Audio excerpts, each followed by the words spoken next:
When you get put through the fire, it separates truth from the lies. Your fake and front means nothing when your wood meets iron. Your doctrine may be on point, but it's your motives I question. Yeah, I get put through the fire, but that's how one makes a weapon. The book I'm dissecting, inwardly reflecting the spirits I've been trying. So it's you I'm rejecting. They ask Peasy, why you going in on the bread? Now how you say Kwame Sha'ala, so we don't need no leaven. No, now a little bit, a higher the ventriloquist. Put a key in my back, his word, but it sound like I'm saying it. The people I'm relaying it, got them replaying it. Think this beat was a demon and Shia got me straight slaying it. Bugging, giving the bars beat the judgment. To the righteous sound like harmony, to others it gives concussions. Truth, bringing the fire to the booth, spitting hard bars.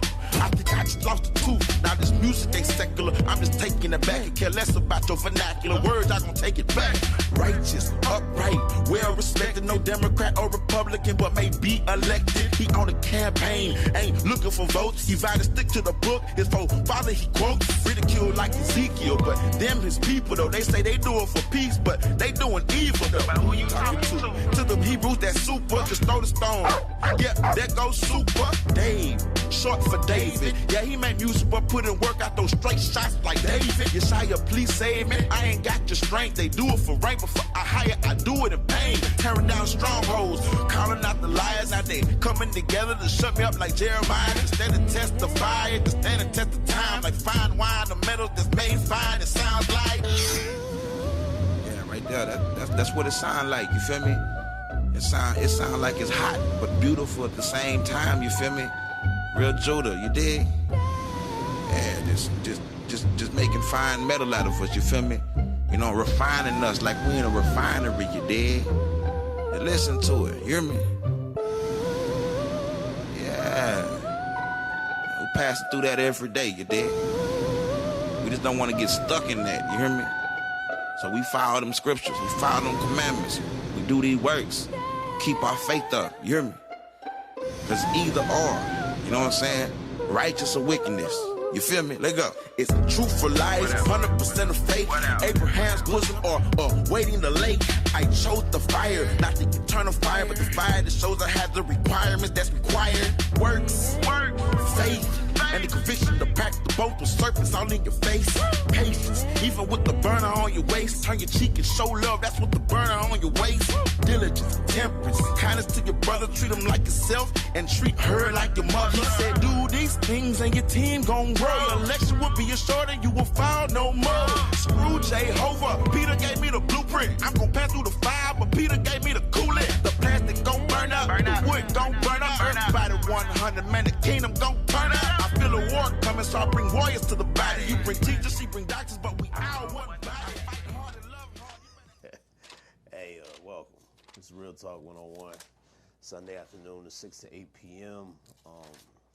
My name is Brad Trammell, co-pod right here. Mr. Orlando Boyd is in the house, and if this is your first time joining us, what we do on this show on a week-to-week basis, we talk about past revelations, experiences, and certain things that we've, dealt with and experienced with the Most High. We talk about it.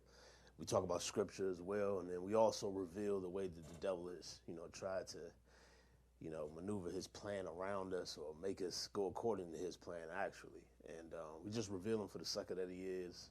He's a defeated foe who's already lost. Before I go any further, the telephone number to the studio is 240-719-2560. That's 240-719-2560. If you call in, you may be asked to pray. That's all I'm going to say. But we usually start the program off with prayer requests. Then we jump in with the testimonies. What's on your mind, bro? Got anything? I know first prayer request we lifting up. Would you say Jennifer? Yeah, definitely. The enemy is attacking her body, man. He's attacking minds, bodies. He specifically, she said her skin hurt, her joints, her hands, her knees, her feet, her rib cage is swollen. Man. Hurts to breathe. That's a straight up demonic attack. Man. You know what I'm saying? That's a grip. That's a straight up. Aside from the condition that she has, that diagnosis that man put on her. That's another thing I wanted y'all to talk about, them doctors too. But Yeah, definitely lift her up, her whole entire being, as well as Jeanette had a specific prayer request for, and it's interesting that I opened up to this, you know what I'm saying, for renewed focus and clarity, you know, for obstacles to be removed, and continued healing and positive forward movement in the girls' lives and the daughters' lives. She wants her mind to be cleared, you know what I'm saying, of the nonsense. And at the time, even though this time is hectic, everybody's starting to wake up and realize that there's no more time to waste with frivolous thoughts, and that everyone is growing and coming into a consciousness that she prays for real growth, and that everybody's, that everyone pray that it's real, the growth that everyone is trying to act out. And for physical healing and good health for myself, her sister Deborah, herself, and my sister, as well as basically, you know, healing. Healing of the mind, healing of the body, healing of the spirit. And we realized, one thing I realized on this show, how we pray, ask the Most High to continue to remove the strong delusion. It's funny, when I pray that prayer, I'm actually in my mind thinking about the church. Or people that aren't necessarily where we at. But if you think about it, bruh, the way he got you digging in the Enoch, the way he got us digging in the Enoch, that's still the strong delusion being removed. Because he's giving us something new that we're not used to having. Right. So that prayer continually, the continual removal of the strong delusion, healing. You know, I read the specifics. The Most High recorded that if it doesn't come to your mind when you pray, but he knows exactly what every person needs, you know, us included. Interestingly enough, the link for the show, the link is the same, Candace. It's always the same.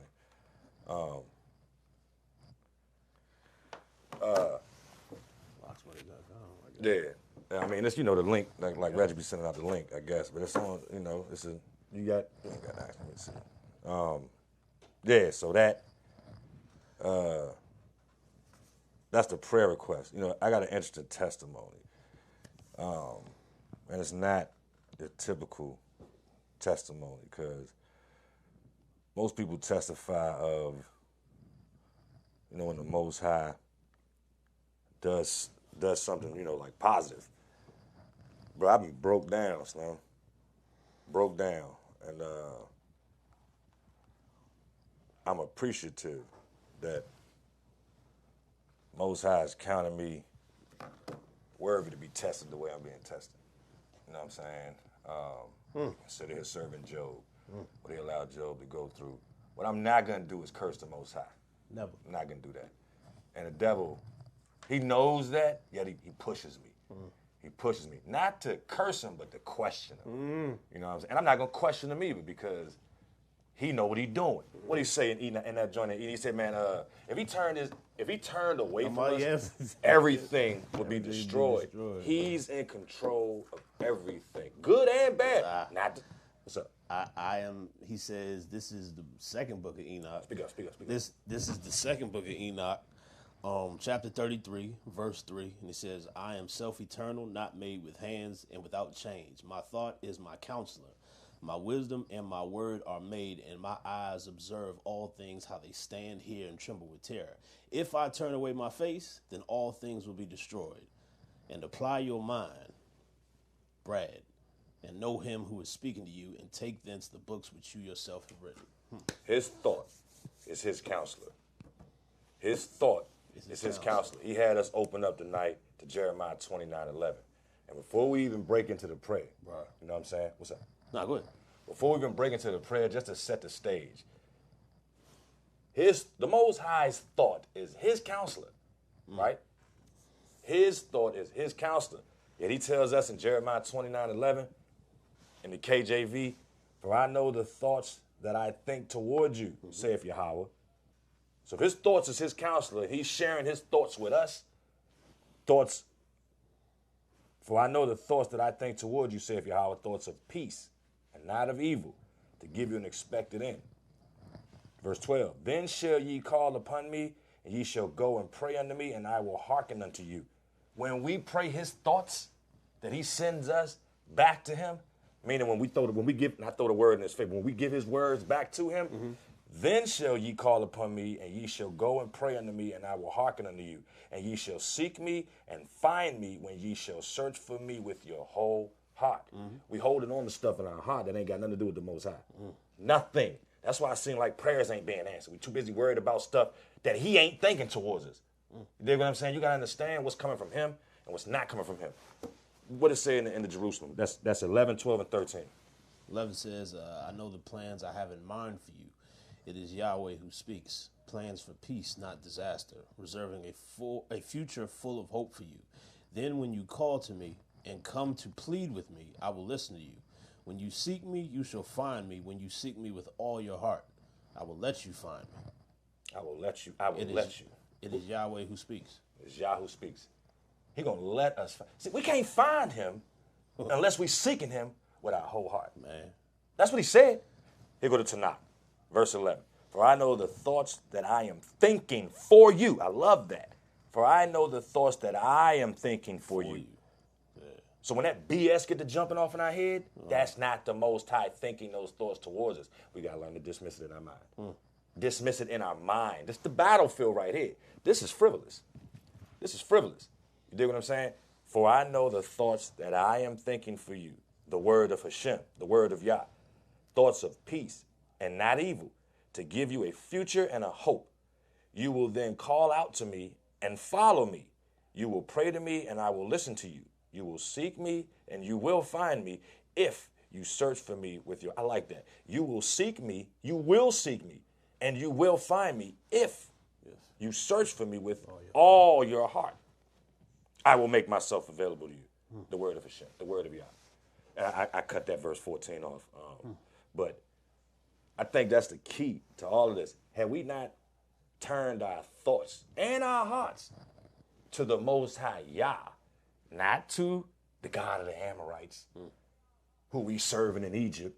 What did bruh say? Was it Joshua? Choose ye this day, says me and my. Who you gonna serve? You gonna serve the gods that your father served on the other side, or you know what I'm saying? It's for me and my house. We gonna serve Yahweh, the Most High Yah.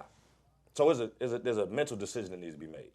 You know what I'm saying? And my testimony, you heard the prayer request. My testimony is that I love the fact that the Most High lets me get beat up on physically as well as mentally. Enemy, Hashatan can't do nothing with my spirit. My spirit is going to be what my spirit going to be. But I'm broke down, bro. My body hurt.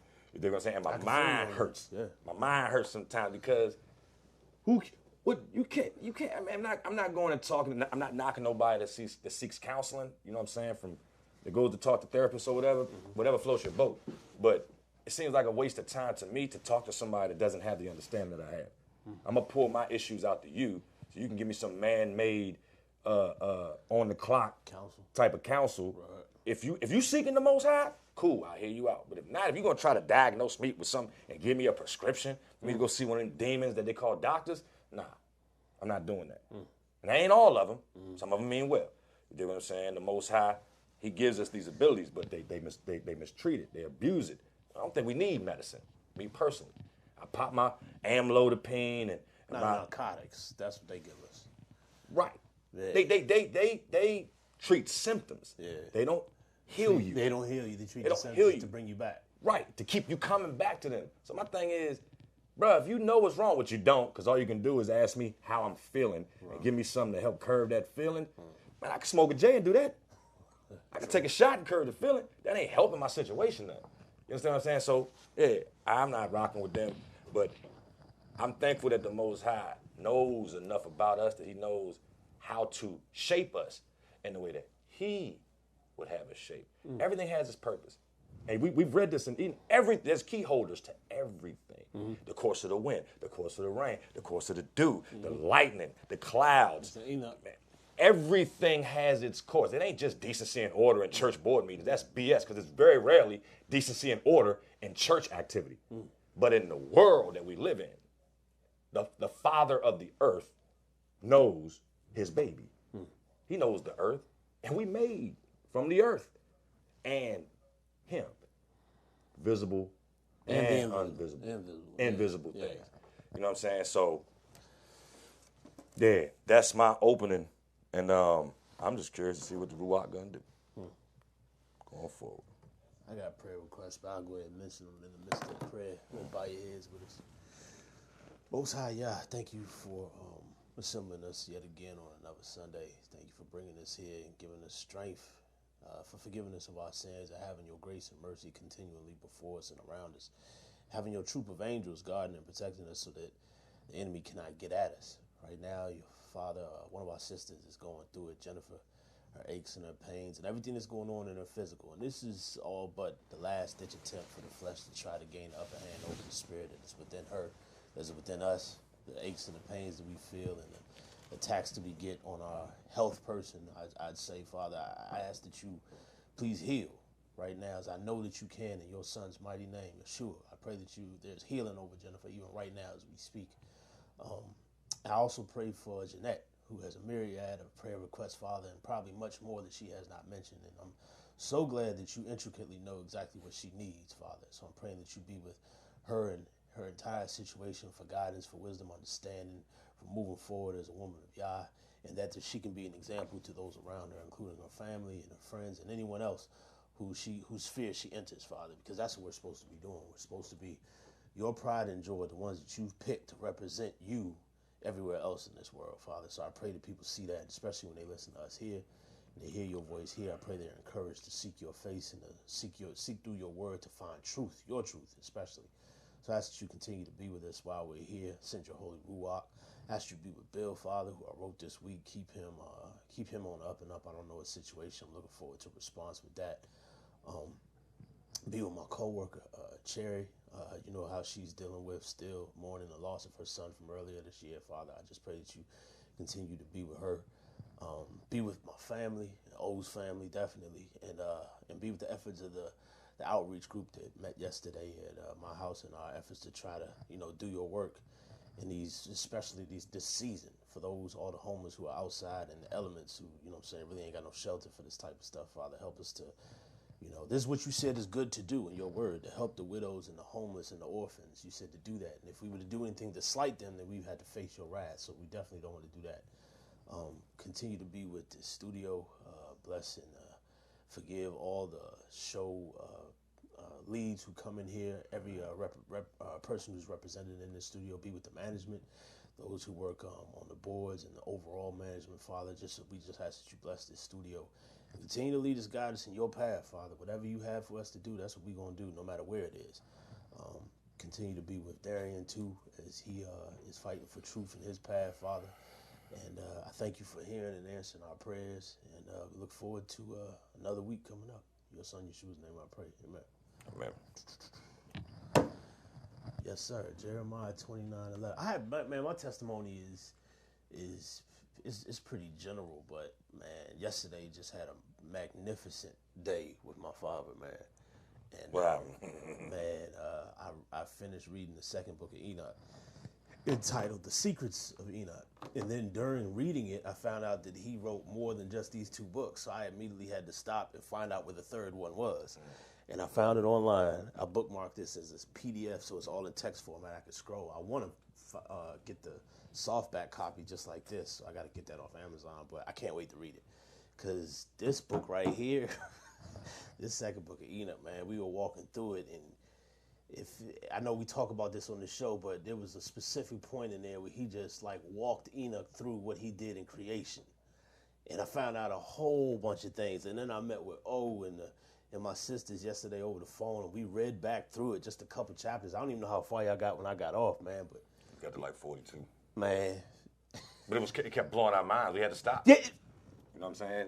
I was on my bed legit yesterday, man. I had to just pause and just lay there. I couldn't even move. I didn't want to get up, do nothing good. I was thinking to get water because I didn't have any because I was upstairs. But I was like, I couldn't even get up to get the water because my mind was blown at the thought that he had and what he placed in us. And I told Owen them yesterday, man, after I read that portion, which I can read for you again.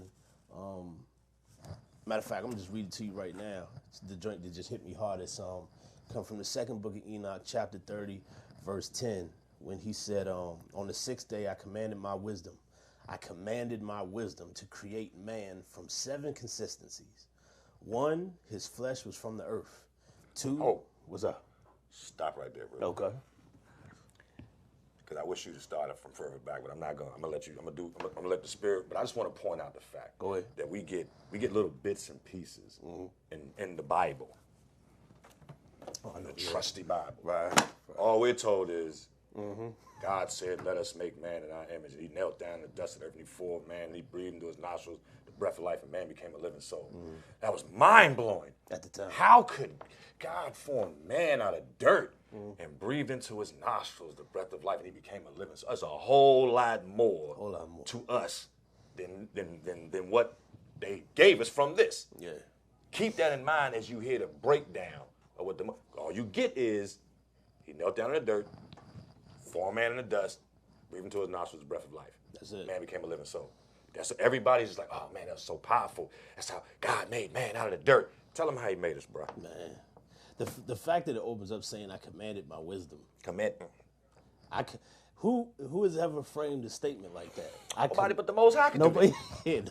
I can't say I command. First of all, I don't have wisdom, so I could. We can't even control our thoughts. Yeah, exactly. So this is an impossibility because he's about to create. He said, on the 6th day, I commanded my wisdom to create man from 7 consistencies. So this is during the process of which the word talks about he's forming them. And then right before he breathes in him the breath of life, he's doing all this. He says, 1, his flesh was from the earth. 2, his blood was from the dew. 3, his eyes were from the sun. 4, his bones were from stone. 5, his intelligence from the swiftness of angels and from cloud. 6, his veins and his hair was from the grass of the earth. And 7, his soul from my breath and from the wind. And when you sit down and you seriously consider those 7 consistencies, it brings, like it was described over the phone yesterday, Maxine, but she said, that joint is beautiful. Or Ruth. Was it Ruth that said it? Yeah, Ruth said it was beautiful. And when you really consider the care he took in making us like that, it struck me with awe, man. It blew my mind. And I started shedding tears like left and right, man, because the thing that came upon me was the sorrow I felt for how far we fallen, man. We fallen so flipping far from what we originally were that it ain't even funny. To what he did, what he commanded his wisdom to do when he made Adam and what we are today. It's so much, and it really underlines and accentuates the patience that he's had from that point till then, till now, with us. It's really ridiculous, man. So, I mean, that just struck me so tough yesterday, man. And I had my own little praise and worship. I finished out the book, and then I called the Bible study that was going on at OWASAT, and we went back through it, man. I was just full. Yesterday, Shabbat was such a blessing. And it's one of the best Shabbats I can actually say. This is what I really wanted to say to begin with. It's one of the best Shabbats I've had this entire year. That trumps me going to church. Like the way I felt yesterday with personal experience and then having it confirmed when other people read it again, is just like, man, that was my quote unquote church. That was my worship experience for the whole day, and I was filled. And then after that, I had nothing but fellowship. The only thing I did for the rest of the day was fellowship with friends who wanted to plan on how to do outreach and serve the Most High. And that was my whole Shabbat, man. I didn't jump up and throw on a suit and tie and enter any church. You know what I'm saying? I didn't have to do that. And, man, I'm glad I'm at where I'm at, man, because that's no longer a necessity of need as it was built into me for so long. You know what I'm saying? It's just... You got to go to church. How you got to go... If the word church is derived from the Greek word ecclesia, and I wish I had the concordance, I almost grabbed it, which in summary is a group of people coming together, to do service or like to do some type of service, do some good. That's what you're supposed to be. How do you go to that? If that's what you're supposed to be. If we're supposed to be the church, how do we go to it? Can we go to ourselves? Can we go to what we... And I know some theologians gonna be like, oh, well, the Bible says that you're not supposed to forsake the assembly of the brethren. I'm gonna forsake any assembly where they BSing, where they talking about just a bunch of what they think and how they feel about what the Most High said, as opposed to asking the Ruach to get him understanding into what the Most High meant when he said what he said. You know what I'm saying? It's not complicated, but people discredit this. How you these writings are older than the writings that they pulled this Old Testament from. And if you know the scriptures, if you know the Old Testament, you'll see where there are inserts or excerpts from Enoch in the scriptures. Yeah. And all they tell us about Enoch is what? And Enoch walked. Enoch, man, it's so short. Where is that joint, It's in Genesis, Genesis? We'll find that joint, man. Because it has to be before Abraham, clearly, and it got to be before Noah. Like Genesis what? 5, 4, 5. 3, 4, 5, somewhere around there, 5 probably. Patriarchs before the flood. That's chapter 5. Seth was 100. He had Enosh. That's not him.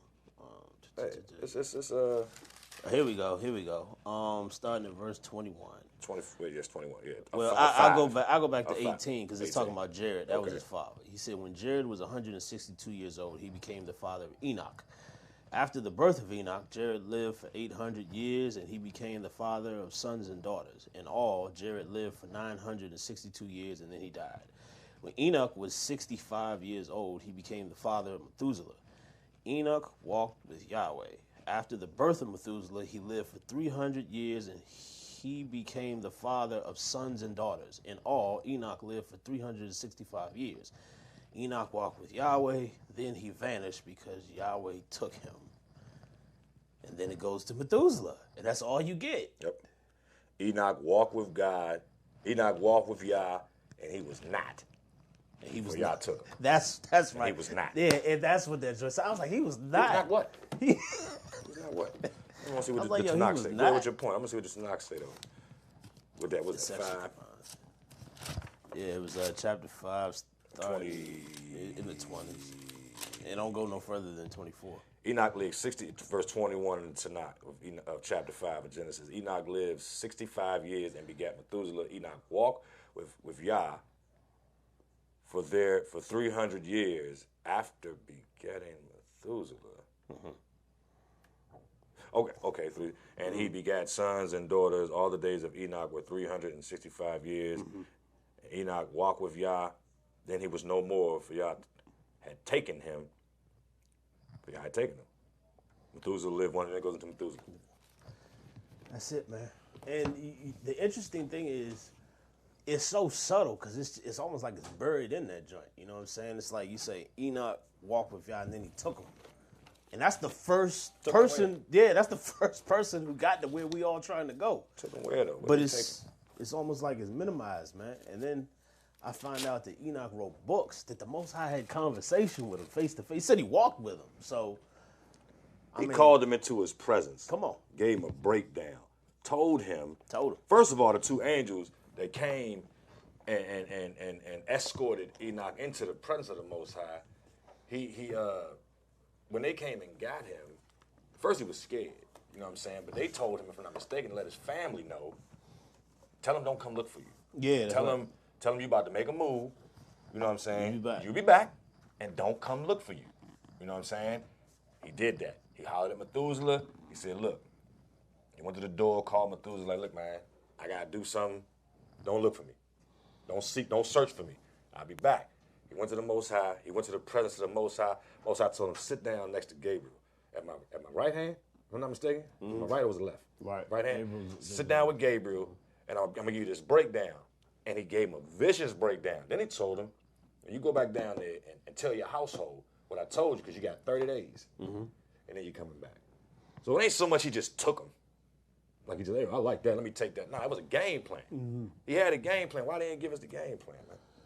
Enoch he was called the righteous scribe. Mm-hmm. In the very first book he wrote, he said that's what the Most High called him. And he was in complete fear when the Most High called him that, because, the presence of the Most High ain't no subtle thing.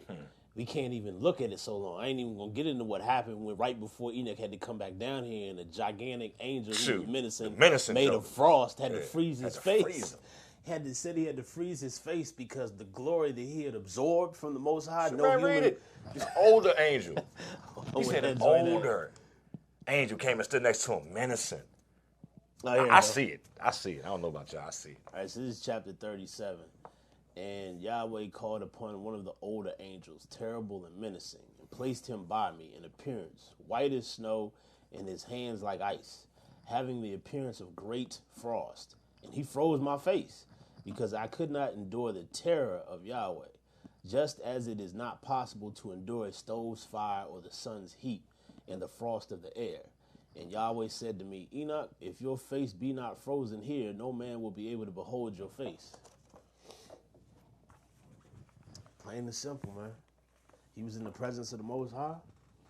He had to get freeze checked right before he came back down here. But the fact that he had been given the information that he had been given, he was told to tell it to all his children. He had 30 days to do that, and that they should tell it for generation and generation to come. He had books that were written, and they were to be given to his children for generation and generation to come. But the Most High knew that that stuff would be hidden, probably be changed up, put in a certain place, but it will be given back to his people at the end of time. At the end, during the time of tribulation, because the very first verse of Enoch, in the first verse of Enoch, the first book he had, talks about that this information is for the time of tribulation, which is in the end. It's in the end.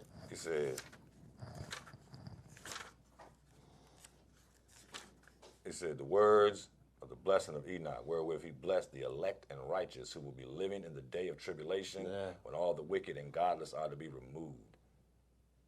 The words of the blessings of Enoch, wherewith he blessed the elect and righteous who will be living in the day of tribulation, when all the wicked and godless are to be removed. These words are a blessing. Just like Revelation, if you read the book of Revelation, it guarantees you a blessing. If you read and understand it, That's true. Yeah. It guarantees you a blessing.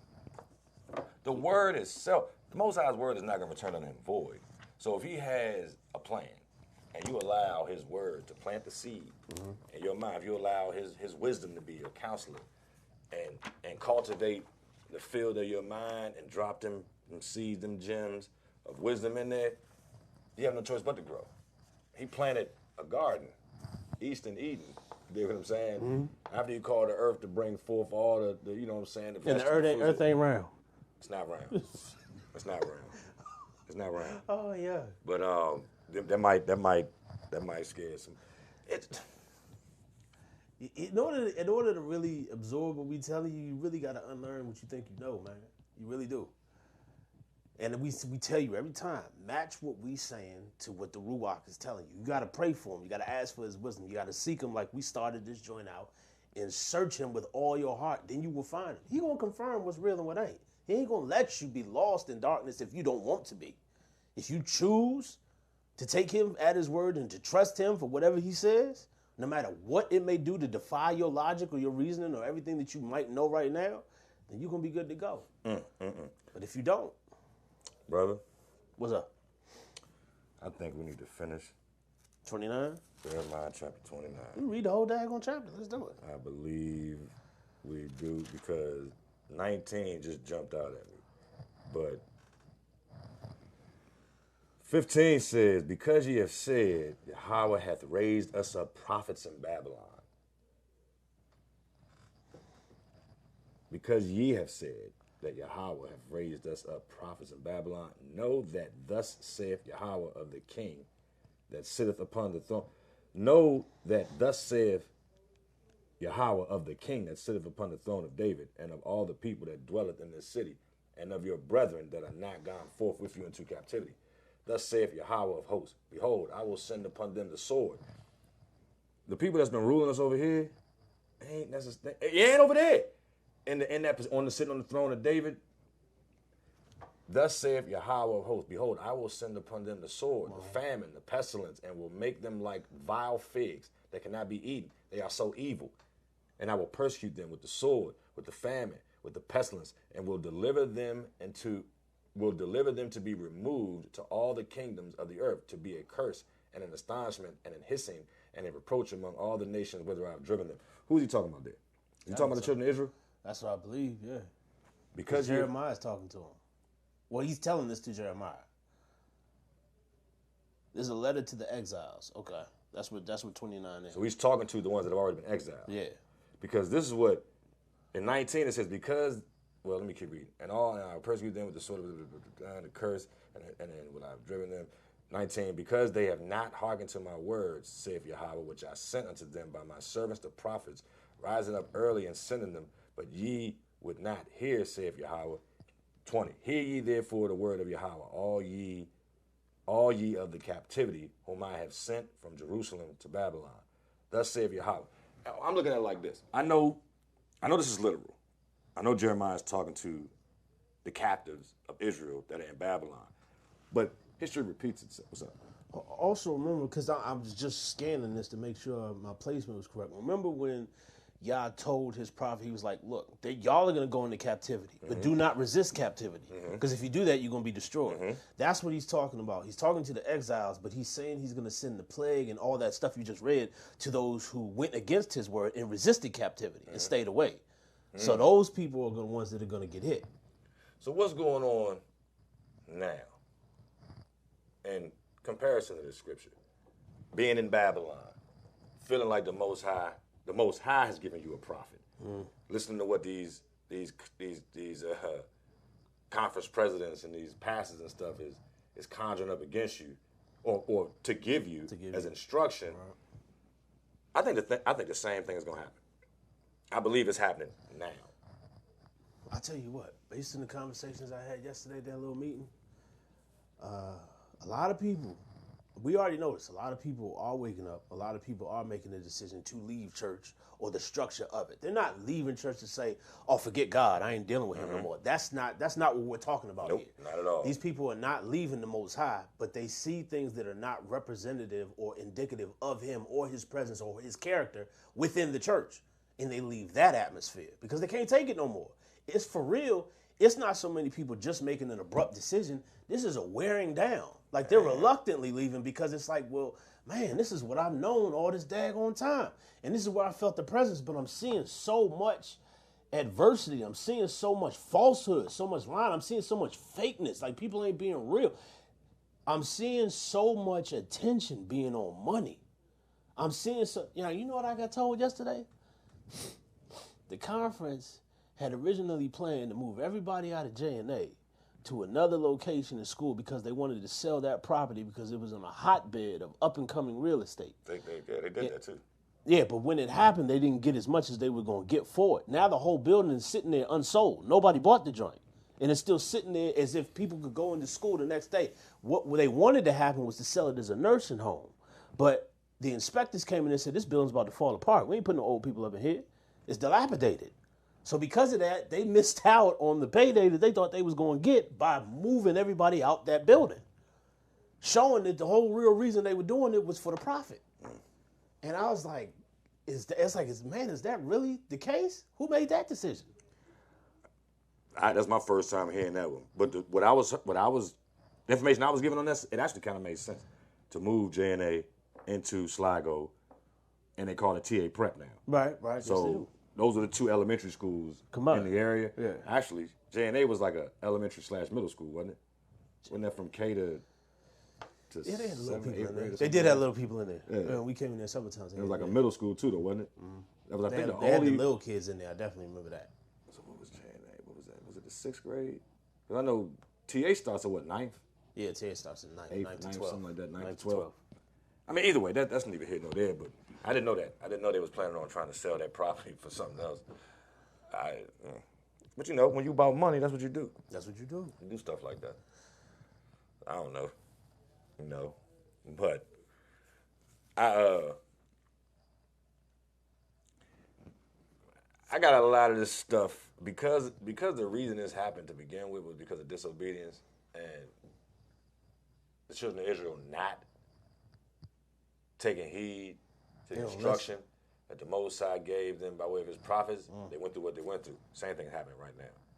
There are individuals being sent to the church that's trying to wake people up. Those who are leaving the structure of the church reluctantly or whatever the case may be, like you said, they're not leaving God. They're not leaving the understanding that there is a God, that he is. They don't know. They may not know him to be the Most High Yah yet. You know what I'm saying? But because they're seeking truth, they're seeking understanding, it's going to automatically show you two different. You're gonna see that there's two different things going on. You either got what man got going on or what the Most High want going on. And right now in the church, they doing what man want to do. They're not doing what the Most High. Scripture shows you they're blind.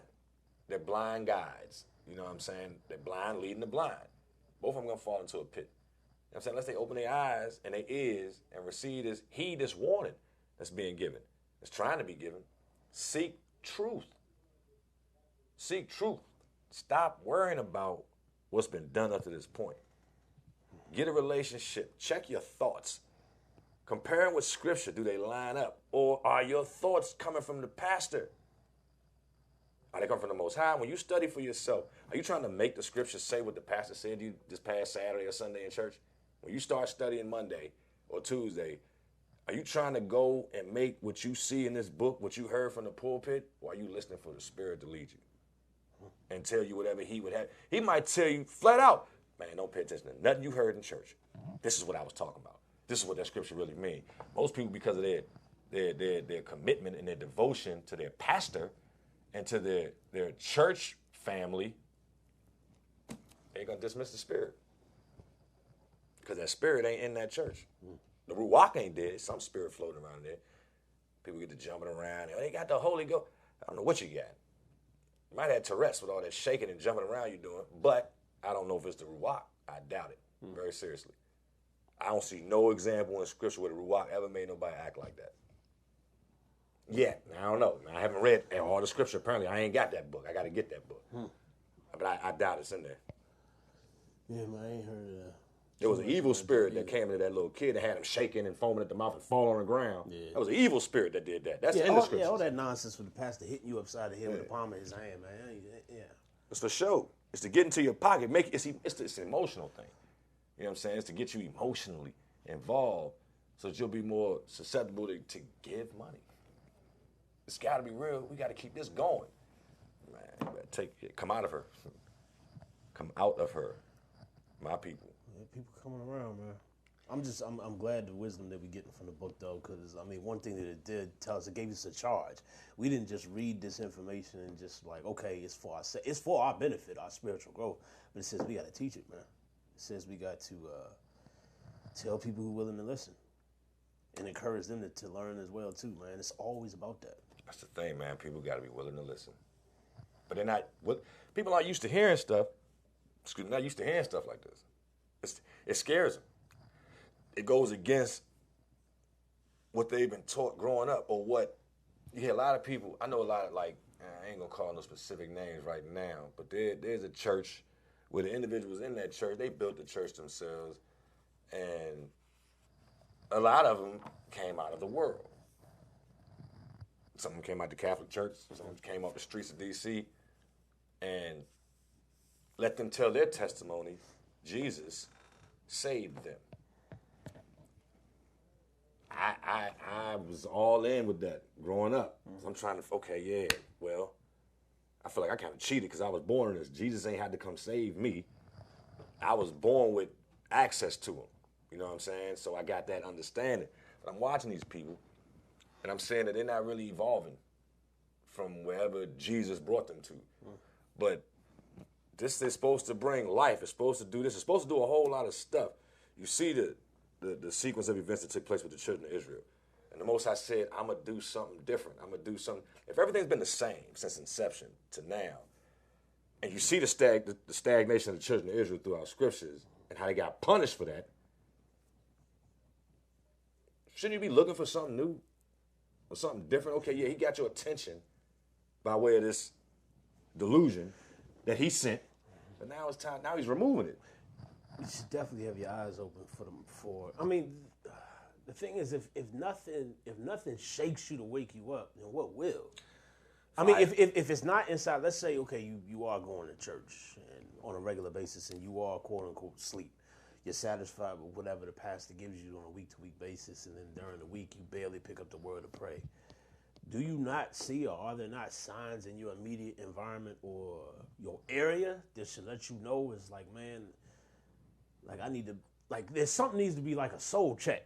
You know what I'm saying? That's how I feel. I'm like, I see stuff rapidly happening. Like, first of all, me as a African American, quote unquote, who is of Israelite heritage that lives in this country who has now learned of that. First of all, before I even knew that, black people wasn't getting treated fairly all the years that I grown up. And it's now even more evident than it was before because this country was built on racism, man, and that joint ain't never get killed. It just may be hid for a little bit of time, but that joint was here, and it started popping its head back up when Obama was in office, but then it reared its ugly head way back up when Trump took over office. I mean, that's just what happened. So with that being the case, and I know I am not treated fairly over here, and I know my general life over here is not going to be that great because of the environment I'm living in, that would push me more to, for me, that's a soul check for me. It's like, well, I guess then what else is there for me? If there's hope, there's a God. I know that. It's the one I've been worshiping. I need to make sure my relationship with him is like that because whatever happens to me, I know that one day I'm going to go to sleep, or maybe not. But if I do, at the end of all things, I'm going to see my Creator face to face. And the only thing that matters is either he going to let me in or he going to kick me out. One or the other. And so I need to be prepared for that. That to me takes precedence over anything that I can get here. But this word that we got, it even talks about, it said men in the last days are going to be very insatiate, which means they ain't never going to be satisfied with nothing that they get. Got money, need more money. Got cars, need more cars. Got women, need more women. More. Drugs, anything. Just give me more. Never satisfied. So Solomon talks about that. All that is vanity and vexation of spirit, grasping for the wind, some other versions say. And so if that doesn't fulfill, and that's all we chasing, it's like we don't really put that into consideration, man. We don't really take that stuff in because... What if they shorten that? What if it actually said all that is vanity and vexation of the Lord of the Where Spirits? is that? Ecclesiastes, I know that. Enoch referred to the Most High as the Lord of the Spirits. That's right. So if it's vanity and it's vexing our spirit, it's vexing the Most High. Or it don't say our spirit, it says vexation of spirit. Of spirit. Mm-hmm. I've seen everything that is done under the sun, and what vanity it all is. What chasing of the wind. Foolishness. Chasing the wind. That's foolish. All is vanity. Useless effort, waste of time. Mm-hmm. Yeah, man. But Everything we chase after here, that's of here, it's vanity. And it's vexing to the spirit. We think it's doing something for us.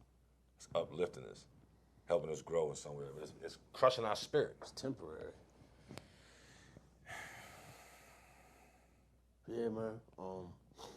I know moving into December, I know O has something on his heart that he's going to present here on the show. Maybe solo, maybe take the whole joint. I definitely want to dig into Enoch and just, share at least a couple of the prophecies in there and just walk through them joints, man, so you can see what I'm saying. I can let you I tell you exactly what the Most High told me. You run it past him if I'm lying or telling the truth. But I guess I know my chances of I'm gonna be telling the truth because I ain't gonna lie about what he told me. I ain't gonna do that. So, but yeah, man. Moving forward into this coming week, there's gonna be another opportunity to get deeper into his word. It's another opportunity to get more intimate with him. Matter of fact, you ain't gotta wait for the week. You got an opportunity right now. You got a definition? Yeah, man. I was gonna read the definition of what it is, what it means to be a preacher. A preacher is one who discourses on religious subjects. One who discourses on religious subjects. Anybody can be that, it seems like. On religious. So what is religious? What is? Yeah, what's that definition? What is religious? Because that's what preachers do. They discourse on religious subjects. That's what preachers do. They speak on them. Now hold up. That's a preacher. Let's think of what a pastor is. Pastor. Before I move to what the religious definition is. You got preachers and pastors. Pastor's a little different though. Pastor is a little different. Pastor carries more so the similarity of a shepherd. But PQRS. Pastor as pastor.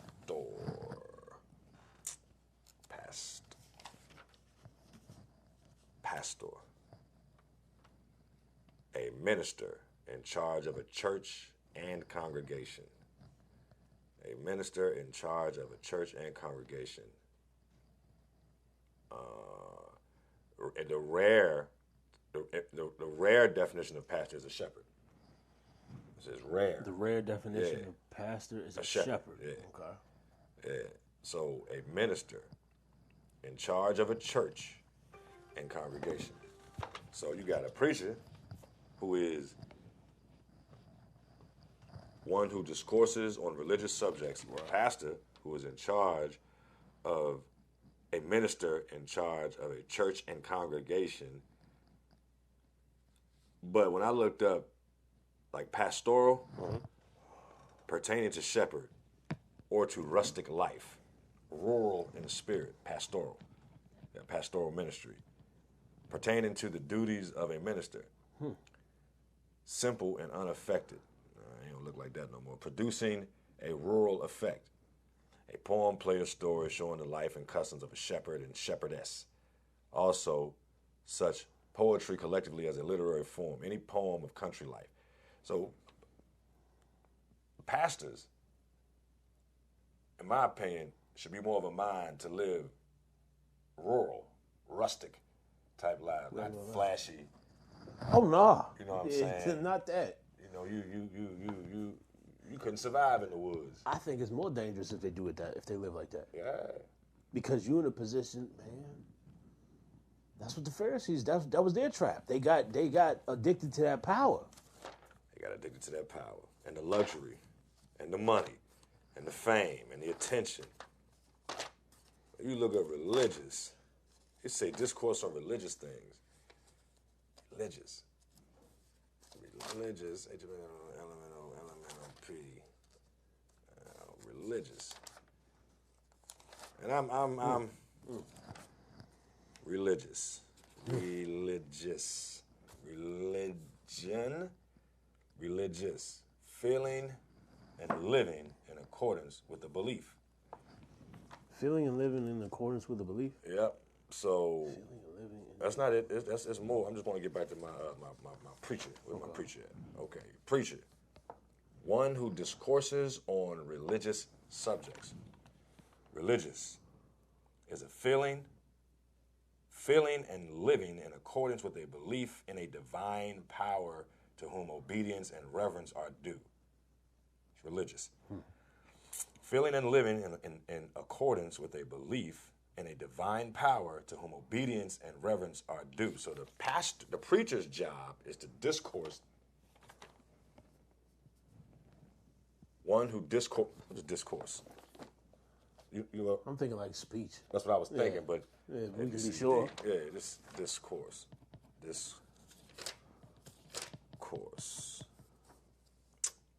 this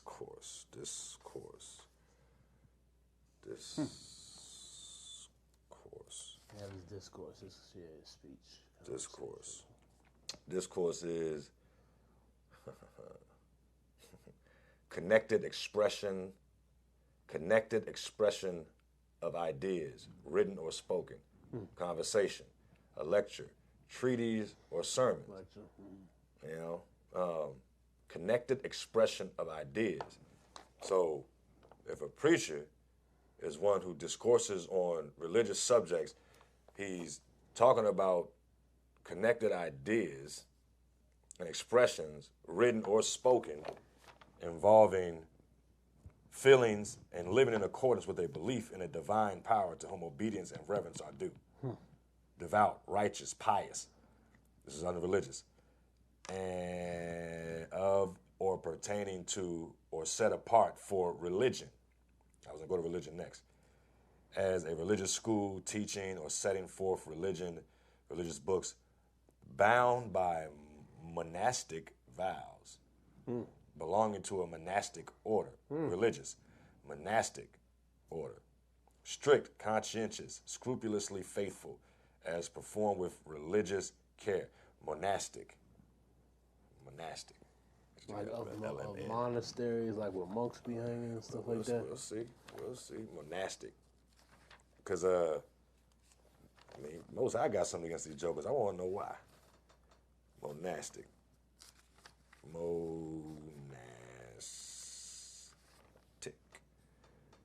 Pertaining to monasteries or to monks, withdrawn, secluded for religious contemplation. Yeah. It's a Greek Withdrawn, word. secluded. But this religion, the recognition of man's relation to a divine or superhuman power to whom obedience and reverence are due. A divine or superhuman power. The enemy is superhuman. He ain't divine, but he ain't human. I would consider him superhuman.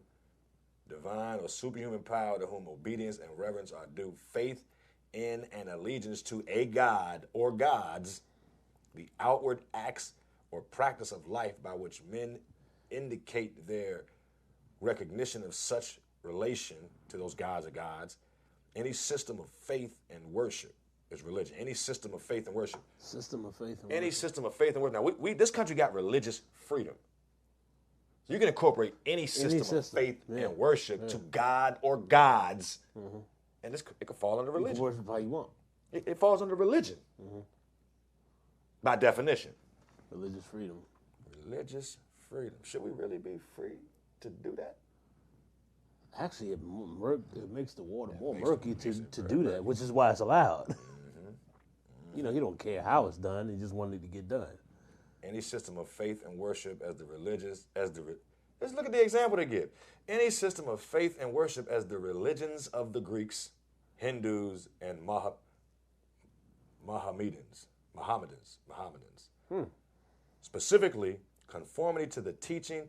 Wow. Okay, they go from any system of faith and worship as the religions of the Greeks, Hindus, and Mohammedans, specifically conformity to the teachings of the Bible, Christian faith and practice, effort by man to attain the goodness of God, which it can't be done, conscientious devotion to some principle. That's religion. But specifically, conformity to the teachings of the Bible, which has been raped of its actual substance. But religion is specifically conformity to the teaching of the Bible, Christian faith, and practice. Effort by man to attain the goodness of God. Salvation is a gift. It is. How can you obtain the goodness of the Most High? The only way I know to obtain that is by being Obedience. That and having his spirit. When you obey, of course, he desires obedience more than sacrifice and all that. So these pastors and preachers are put in place to talk to us about ideas involving these religious or these where is it at? These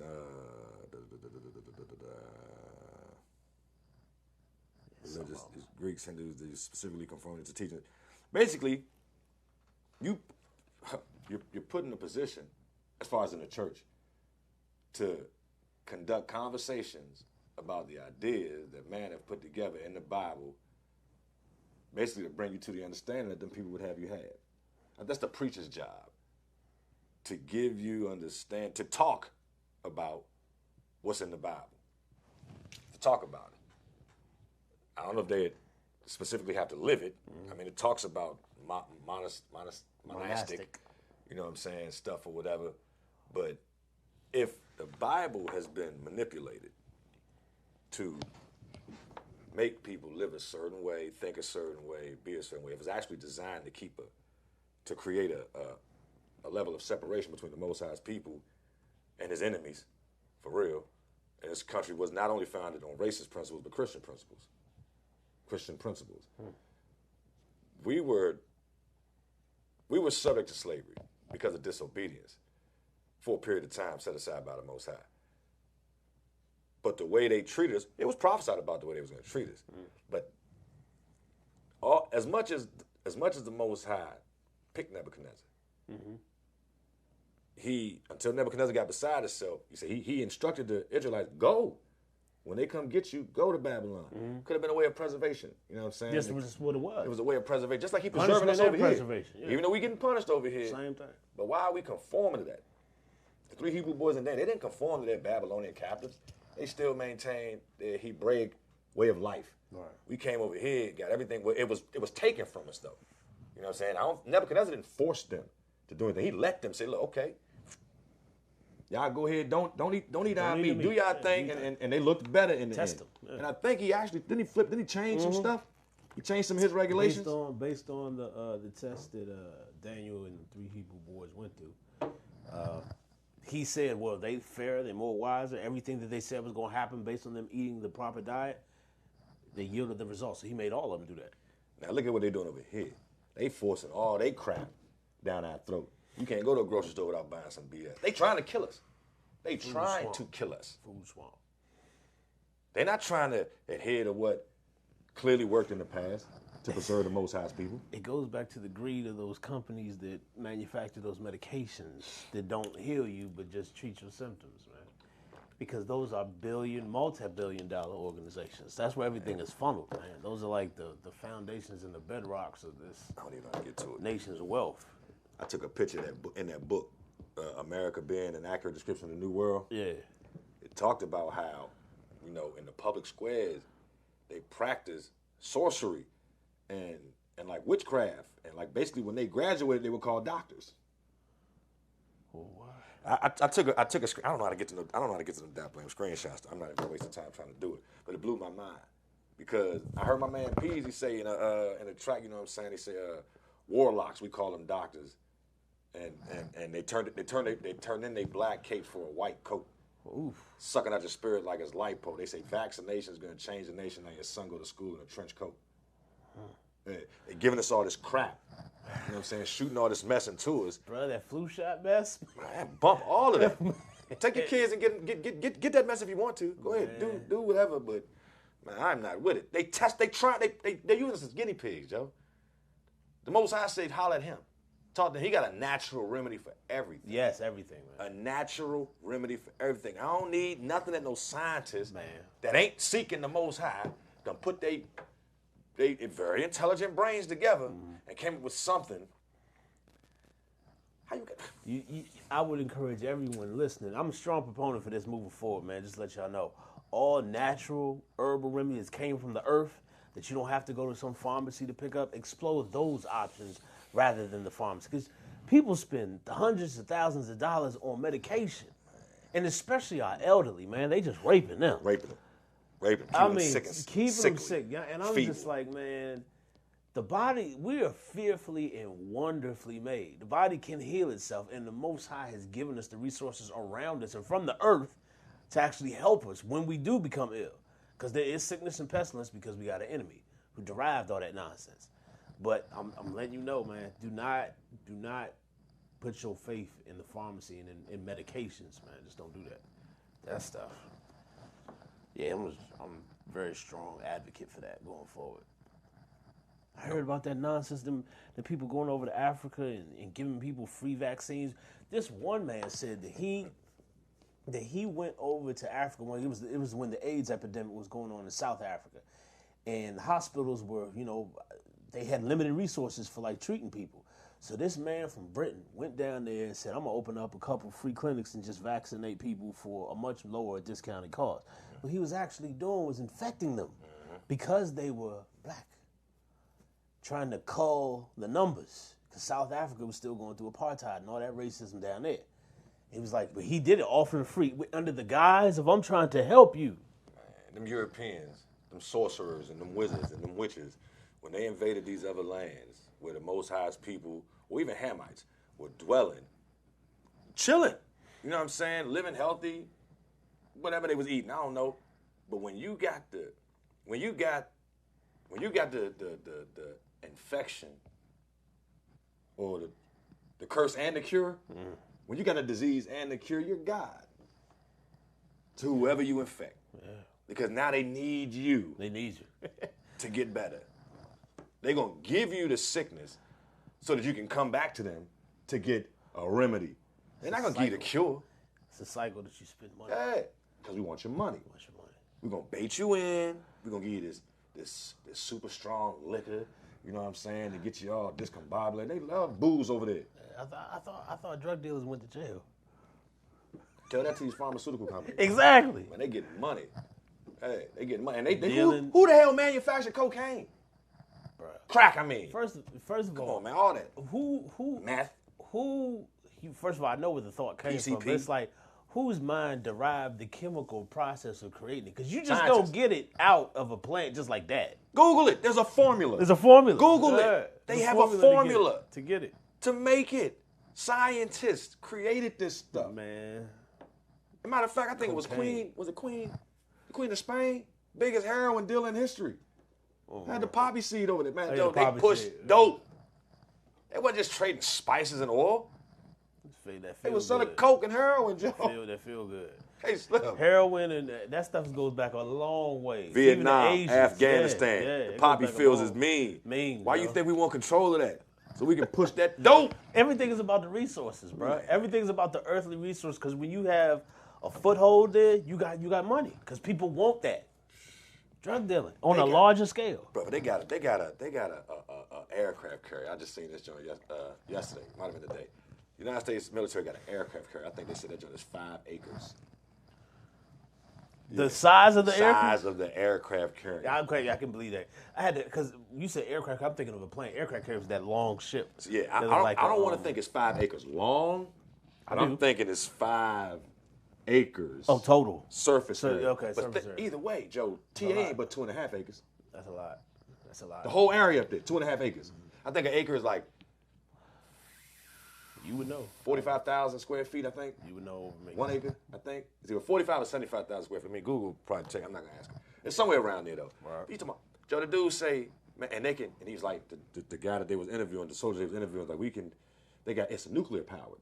You know what I'm saying? So use that. They said we can get into any body of water in the world like that. You know what I'm saying? Our presence can be there. They got planes to take off them things. I believe. Yes. I believe they 5 acres.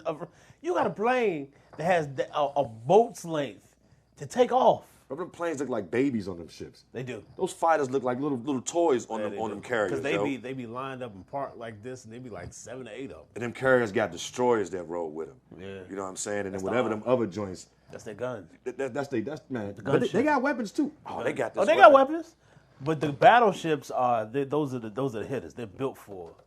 Brother, they got something called a flanks. My man, we was doing this job down in Newburgh and Dahlgren, right across the water in Virginia. That's where they test a lot of their weapons. So they got this joint called a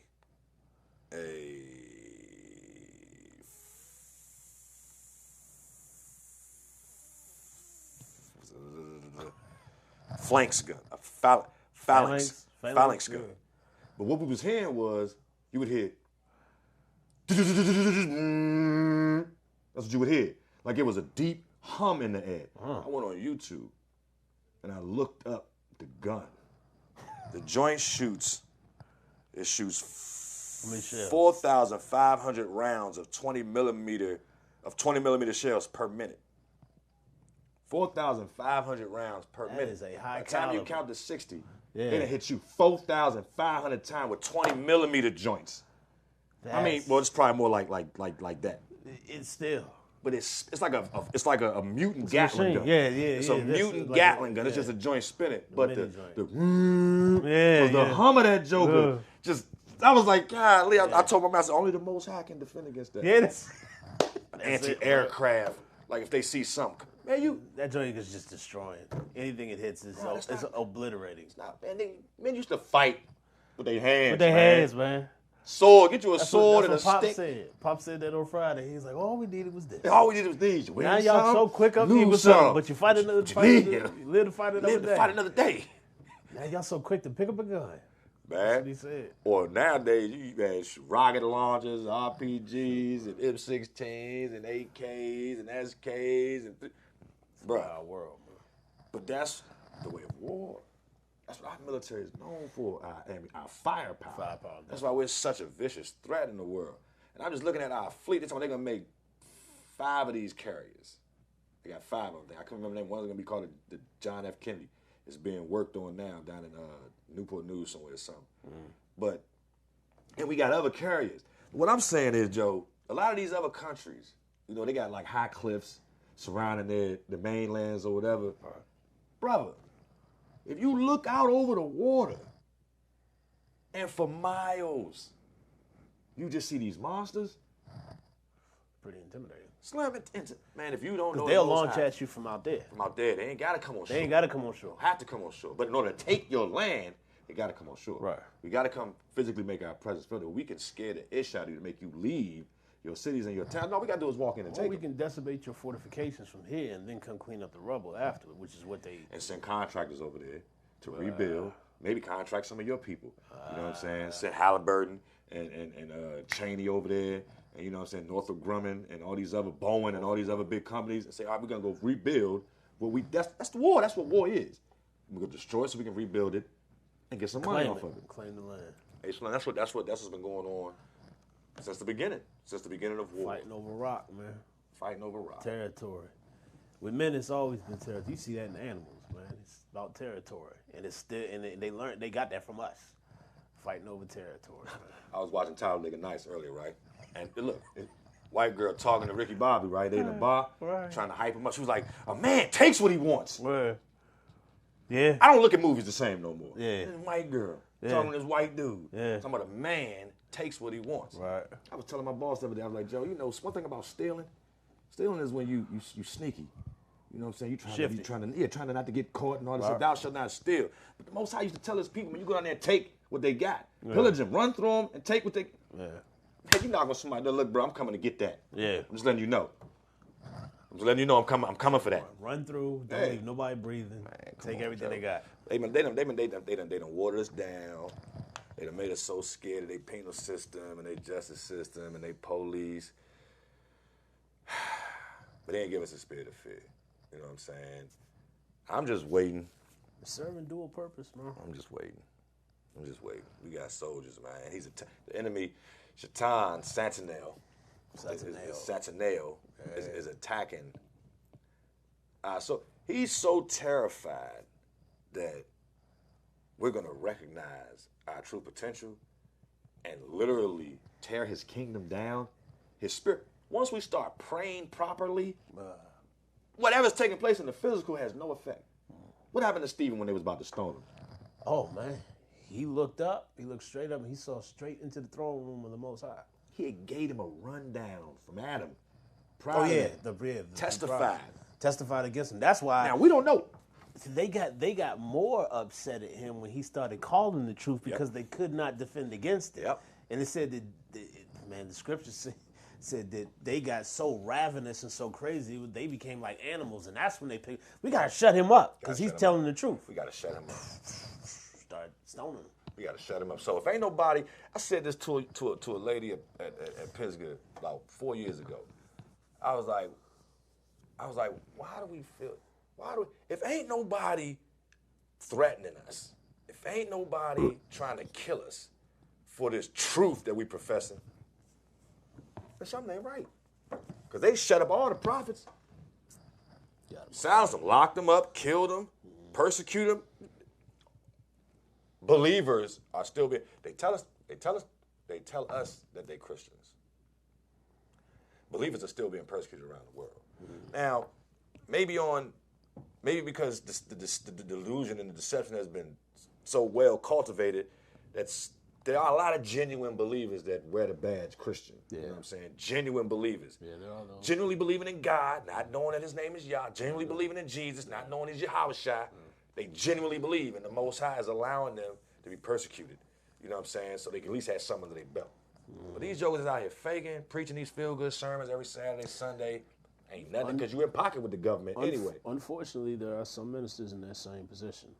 And I see a lot of them that What's that? What position is that? The position that they genuinely are, worshiping God and Jesus because that's all they know. Because not everybody went through our seminary. That's true. Not everybody went through ours. And I'm not. But one thing about the Most High's sheep, he said they know his voice. Mm-hmm.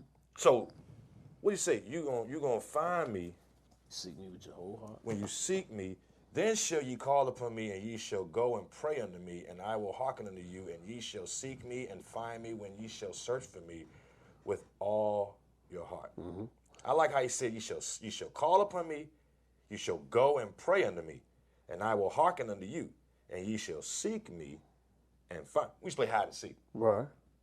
Hide and seek. Now, apparently, there's a difference between seeking and searching. Oh, here we go. Also, I just want to put, it seems like you need to be put into a place of desperation before you start really seeking. Like if I'm looking for something, like my wallet, if I lose my wallet, I'm going to be seeking that thing with my whole heart because there's a lot of valuable stuff in there. So I'm going to be urgently and diligently looking. Otherwise, if I'm looking for something and it ain't that serious, I'm going to be like, whatever. True. That's what we've gotten to, a place of desperation. If you're not at that place of desperation, it's really hard to fully commit your heart to find that thing. I just want to see. I don't think I've ever looked at the definition of seek and search. I may have. You better pray that the Holy Spirit moved on your heart to save your life. Here come the winds of strife. They cutting like a knife and ain't nothing nice. Don't pay that final price. Don't pay the final price. Where we at? Search. No. Search. Search. To search is to try to find, to go over and examine, explore. That's to search a house. To probe, examine with an instrument. That's to search a wound. To examine, to test, put to the test. That's to search men's hearts. To seek, make search. So the verb of search is to seek. To make search, to make strict or careful inquiry, to make strict or careful inquiry, investigate. And now, the act or fact of seeking or looking for something, inquiry, quest, or seeking or looking for something, quest, pursuit, scrutiny, careful investigation, examine. So, you are to go over and examine, explore, to search, or how to probe, examine with an instrument. That's to search a wound, to examine, test, put to the test. To put to the test. So it's not just, so searching ain't just, I mean, I guess if you're searching for something, you can't really just take nobody else's word when you think you found something. You got to examine it yourself. You got to scrutinize yourself. You got to probe that thing yourself. True. To search. I wonder what it is. Because it says to seek. The verb of search is seek. I guess the action that comes along with that. But let's see what the actual seek, the actual definition of seek is for itself. Because it's probably a little shorter than that. CDE, seek. Oh, actually, it's longer. Yeah? Yeah, seek. To go in search of. To go in search of. To look for. To aim at. Pursue. Seeking is to aim at. To pursue. That's to seek wealth. To inquire for. Ask or appeal for. Or to seek aid, to restore to, as he sought the theater for recreation. To attempt or try with an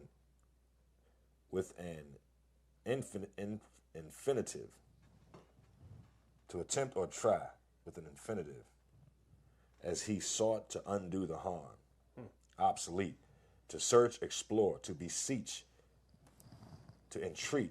I use that word in the scriptures. I beseech you, brothers, by the mercy of the Most High. True. Yeah. To beseech, to entreat, to observe, to consult, to disturb. So to seek is also to consult. To search, explore, to beseech, to entreat, to observe, to consult, to disturb, as with sorrow, to agitate, to attack, pursue. To make search or inquiry, make an effort to find someone or something. So reading, Q-R-S, you guys seek, you guys search. What does it say? Read your Bible, pray every day, and you'll grow. Why not? Search your Bible, seek the truth, and read your Bible. What is read? R-E-A-D. Read. Because they're going to tell you, you got to read. Not seek.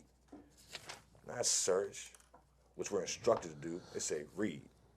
Read. Reading is fundamental. Read. Oh, good Lord, have mercy. Long. To interpret. Huh. That's a good first one. To read is to interpret. To interpret signs that represent words, notes of music, etc. Observe and understand the meaning of something, written, printed, or inscribed. To pursue, to discover as by careful. So they read scripture. They read the scriptures, them. They read the ancient scriptures. They got understanding of it.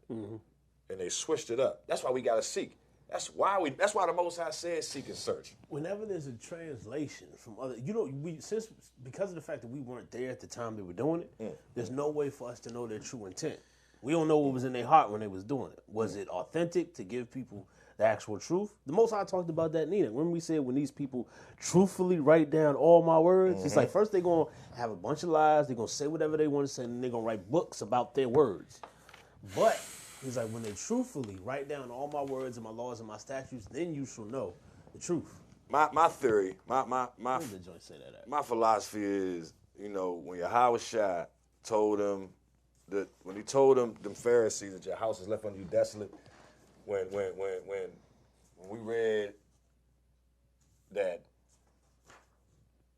the Ruach locked them peoples in impenetrable darkness. Oh yeah. When they decided to crucify the Savior. Yeah. That council. You don't get any more understanding from the Most High. That's the way I look at that. You get no more understanding from the Most High, and then you got like 900 years later is when them rabbinical Jews in the school of Tiberius came up with this matres lectionis, this Nakud, Masoretes. That's when they came up with the modern Hebrew. So I think it was one of the two tribes that was left over there. It might have been Manasseh and somebody else that had an understanding of the ancient Hebrew, maybe taught them jokers how to read it, and what they did with that, they switched it around. That's why we had to seek. They hid it. They hid it in plain sight. They hid it in the scriptures. The truth is hidden in these books, but when you get to pulling out stuff like this, when you get to pulling out the Jerusalem, and you go into the Tanakh, the Septuagint, the 1611, the King James, you get your dictionary out, you get your concordance out, then you're seeking and searching. You're not just reading. You read stories. You seek and you search for information and understanding and the undoing of lies. They knew what they were doing. They just weren't expecting their plan to not work. They figured they'd have wiped us out by now. They could have just enjoyed. It's crazy. If they really believed the things they were right, they know that was impossible to happen. They was just trying. Or just, what I'm saying, you going with the devil we're gonna ride into the wheels for right, yeah. You know your time is coming. Your time is coming. We're gonna do as much damage as we can. But we don't want to shorten it. Right. If they get an understanding, they're gonna raise up and overthrow us. Yeah. So we gotta use all our cunning and all our skill to make sure they don't know. That's why they be dancing over there, Joe. That's why they get so hype and they partying with their little hats on, they little curly joints. They over that joint doing their little U-step, two-step. I don't understand why they be having that. Man. Whatever. Hey Joe, they know the devil know what he doing, man. He do. Shaitan know what he doing. What did it say? What did it say? It said he even though his what?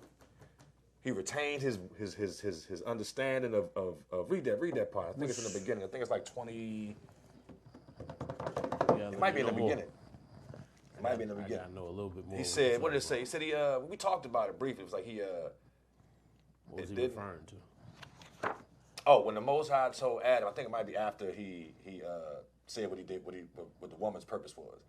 Because he created Adam to make him Lord over the earth, and the devil got mad. I think after they gave him the satinel and all that other stuff. Yeah, that part. Okay. Because he retained, when he pulled Diana out the sky and all that other stuff. Yeah.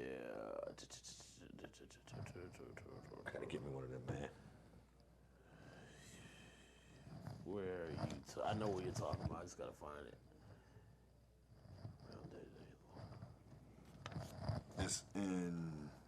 This is where you talk about Eve right there. Okay, so it's in here. It's down in here. Yeah, there you go. Yeah. Okay. But it's right here. And he understood his condemnation and the sin which he had sinned before. Therefore, he conceived thoughts against Adam in such form he entered in. It's down here. But I cursed ignorance. But what I. Where is that? It says he retained his he maintained the understanding of faith. Oh, I know what you're talking Yeah. about. Okay, all right, yeah, I gotta find it. I know what you're talking about. You're talking about he changed what he was, but he still understood everything righteous and Right. everything sinful. Right. That's what you're talking about. Right. All hold He on. still had his Here we go. Yeah. Yeah, read The it. devil is the evil spirit of the lower places. As a fugitive, he made Satana from the heavens, as his name was Satanael. Thus he became different from the angels, but his nature did not change his intelligence as far as his understanding of righteous and sinful things. He read it one more time.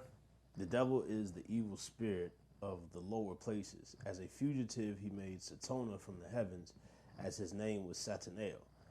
Thus he became different from the He angels. became different from the angels, But his nature did not but his change. nature didn't change. His intelligence. His intelligence, As far as his understanding as of far as righteous his understanding of righteousness and sinful things. and sinful things. So he still knows What's righteous? and what's sinful. righteous and what's sinful. Right. And his objective to merge the two, Yeah. to cloud the Most High, so you can So ultimately you don't look know. to him, Right. Because we don't thinking know. you looking to the Most High. Right. His objective was to ascend his throne above the heights of heaven, to be like the Most That High. was a big clue right there. That's what the combination of the two things are, man. That's the organized religion. That's what that is. It's the combination of that which is holy. And that which is unrighteous or sinful. Righteousness and wickedness. And it first merged so that they could get money because they wanted the heathen to worship with them. That's why they merged the two to begin with, because they wasn't rocking. It's like, we got our own little rituals and services we do, but we want y'all to bring that in here. So we're going to make idols, you know what I'm saying, that represent what you worship. It's the same type of idolatry plan.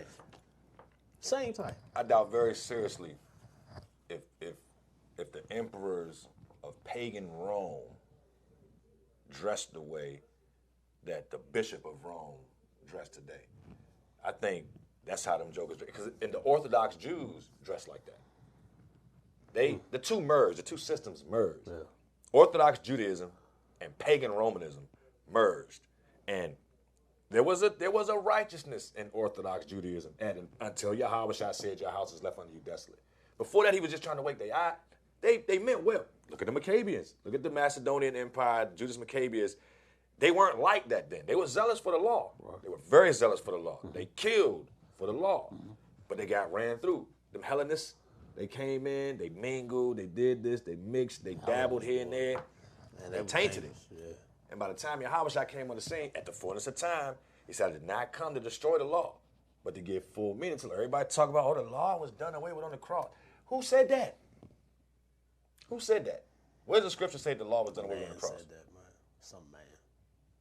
Now, we have understanding that the ceremonial law was done away with because the ultimate sacrifice was made. Correct. There was no reason to shed blood by way of animals no more. Correct. But he said, I did not come to destroy the law. I did not come to destroy the law. So do you understand the words that are coming out of my mouth? If he said he didn't come to destroy the law, how are you going to say, the law was nailed to the cross? Where you get that from? It's a comfortable saying to make them comfortable. Make you feel good in your BS. Yeah. Oh, we ain't got to worry about the 7-day Sabbath no more. We ain't got to worry That's too about hard. idols no more. We ain't got to worry about adultery and covetousness no more. All that was done away with at the cross. Jesus died. He died. Everybody cool now. Nobody sees the problem with that statement. The Most High was never like, what did it say? What did it say about him? What did it say? He said He's self-eternal, he's self-eternal. and he does not change. He does not change. His counsel is his own. His wisdom is his own counsel. That's what he said. So apparently he knew, he was wise enough to know, to tell us up front, man, I'm the same yesterday, today, and forever. I change not. Don't let no man tell you that I'm different. When I told you, and I can't lie, that I'm not gonna change. These are my people. Until one of y'all clowns can reverse the celestial bodies, if you can make the moon do something different and the sun do something different, then I'll stop rocking with Israel. Until one of y'all can do that, man, don't even approach me like that. Man, don't even, man. What man, who was it? Was it Jeremiah? What? Like, man, you come to inquire of me? Oh yeah, you inquiring me. I should be inquiring of you. No, not. Oh, and Enoch. No. It was remember the people? He was like, man, they came with the captains of they 50, and he said, if I be a man of God. Oh, that's Elijah. That was Elijah. Right. Yeah, he was like, man, who are you coming to? Where was that? What was that? That's got to be in the Kings. Elijah's stories in the Kings. I want to just. Oh no, I'm sorry, not Elijah, Elisha. Elisha. Yeah. I'm thinking it was. Who was was the Elisha. hairy one that was sitting up by himself? He was sitting by hairy himself one? somewhere when the peoples approached him, and That was Elisha. Elisha. He was on the rock. He was on a rock. That was He was on a Elisha. rock. Yeah. He was like, no, but it's somewhere else. There's somewhere else he talking about, because I want to say it's in Jeremiah. Mama, I was like, you come to inquire of me. What was it? Where was it? Where was that? Huh. I just turned to Tobit and Raguel's name was there. That means something new to me now that I read that. Uh-oh. So now I got to go back and read Tobit again. Okay. Yeah, Where is that, man? that's for later.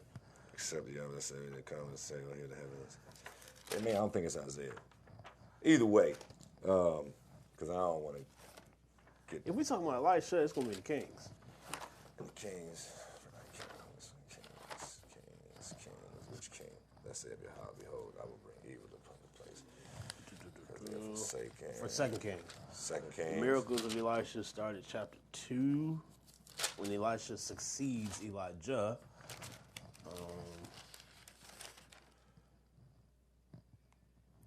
Oh man, they called him the go up thou bald head too. That was him. Oh man, That was after That's Elijah left. yeah, that was after he left. Yeah, and the female bear came out the woods and dogged them jokers. But it came to pass. Okay, that's.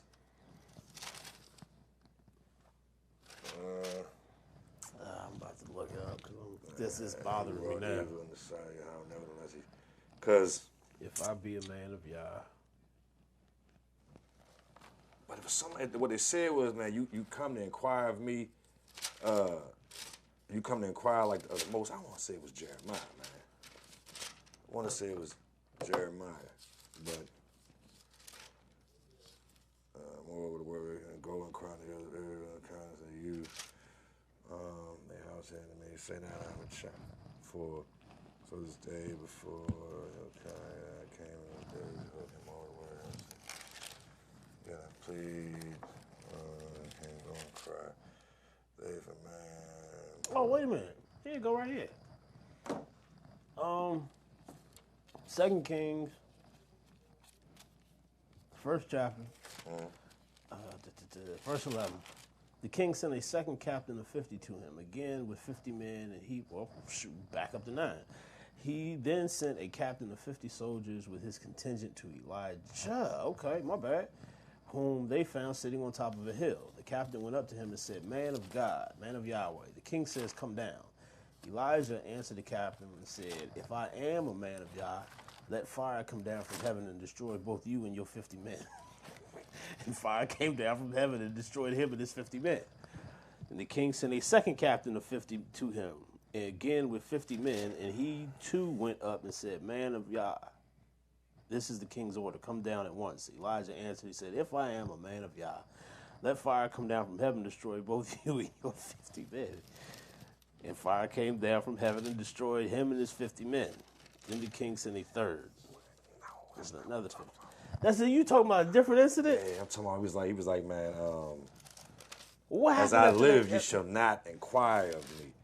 Oh, yeah, that's a serious line. Look up that joint. As I live, you shall not inquire of me. Yeah, man, I knew somebody was in 1 Kings 13. 1 Kings 13. 1 Kings 13. Yeah, 1 Kings 13. Thank you, Ruth. I thought Candace was going to do it, but she must not be watching. 1 Kings 13. And behold, there came a man of God, and he cried against his altar, the silent name. Oh, wait a minute, it's him? Hold up. Yeah, it's him. And he said, nah. That's not what That I'm ain't talking it? about. Nah. Yeah, because that's the man of God who went against Jeroboam. Right. He pointed at him, he's like, get you, and bam his arm with it up. As the Most High liveth. He said, you come there. It's in Jeremiah, man. Let me see. You come to inquire of me.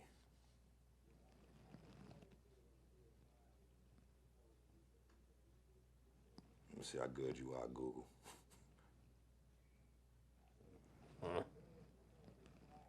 I was if I had to. Ezekiel, my man, that's who it was. Ezekiel, man, yeah, Ezekiel 20. Yeah, Josh, I knew it was one. Yeah, I knew it was one of my men, Josh. I knew it was one of my men. Ezekiel, man, Ezekiel 20. Ezekiel 20. I can't believe I forgot. That's my chapter. Yeah. Son of man, speaking to the elders of Israel and saying to them, thus saith Yahweh Elohim, are ye come to inquire of me as I live, saith Yahweh Elohim, I will not be inquired of by you.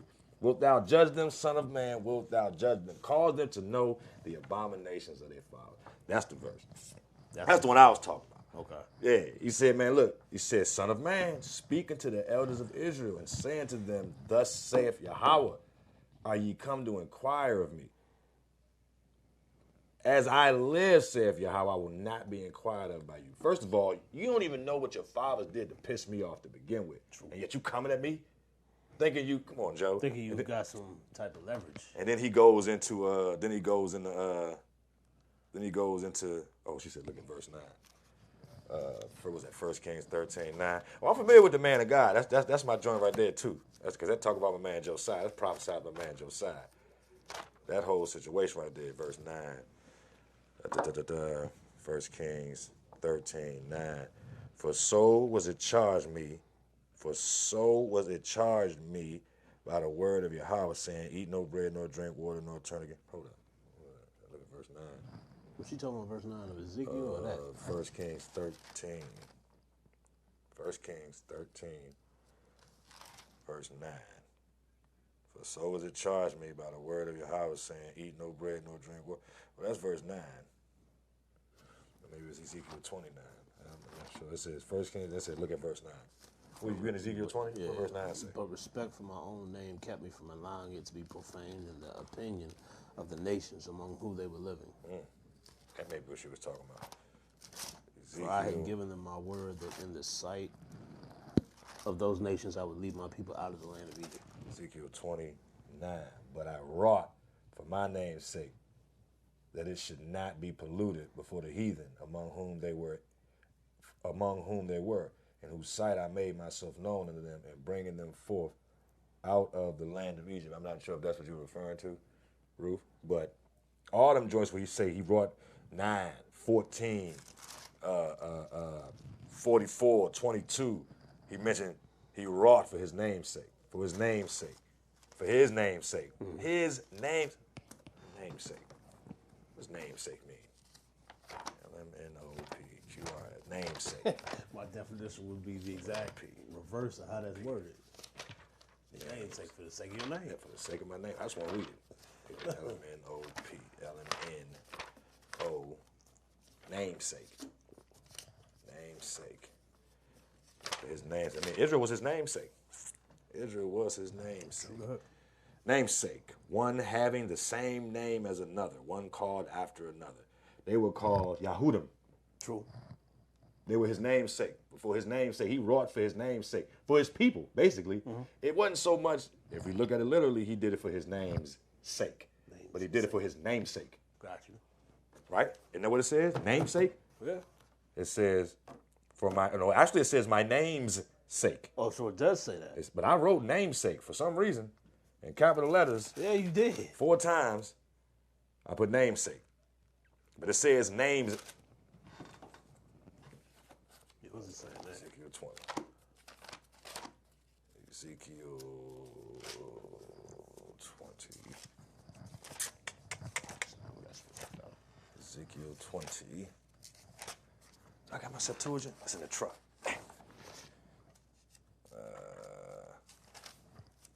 Ezekiel 20, verse. Ezekiel 20, 14. Also. Ezekiel 20, 14. But I acted for the sake of my name, that I should not be desecrated in the eyes of the nations for whose eyes I had taken them out.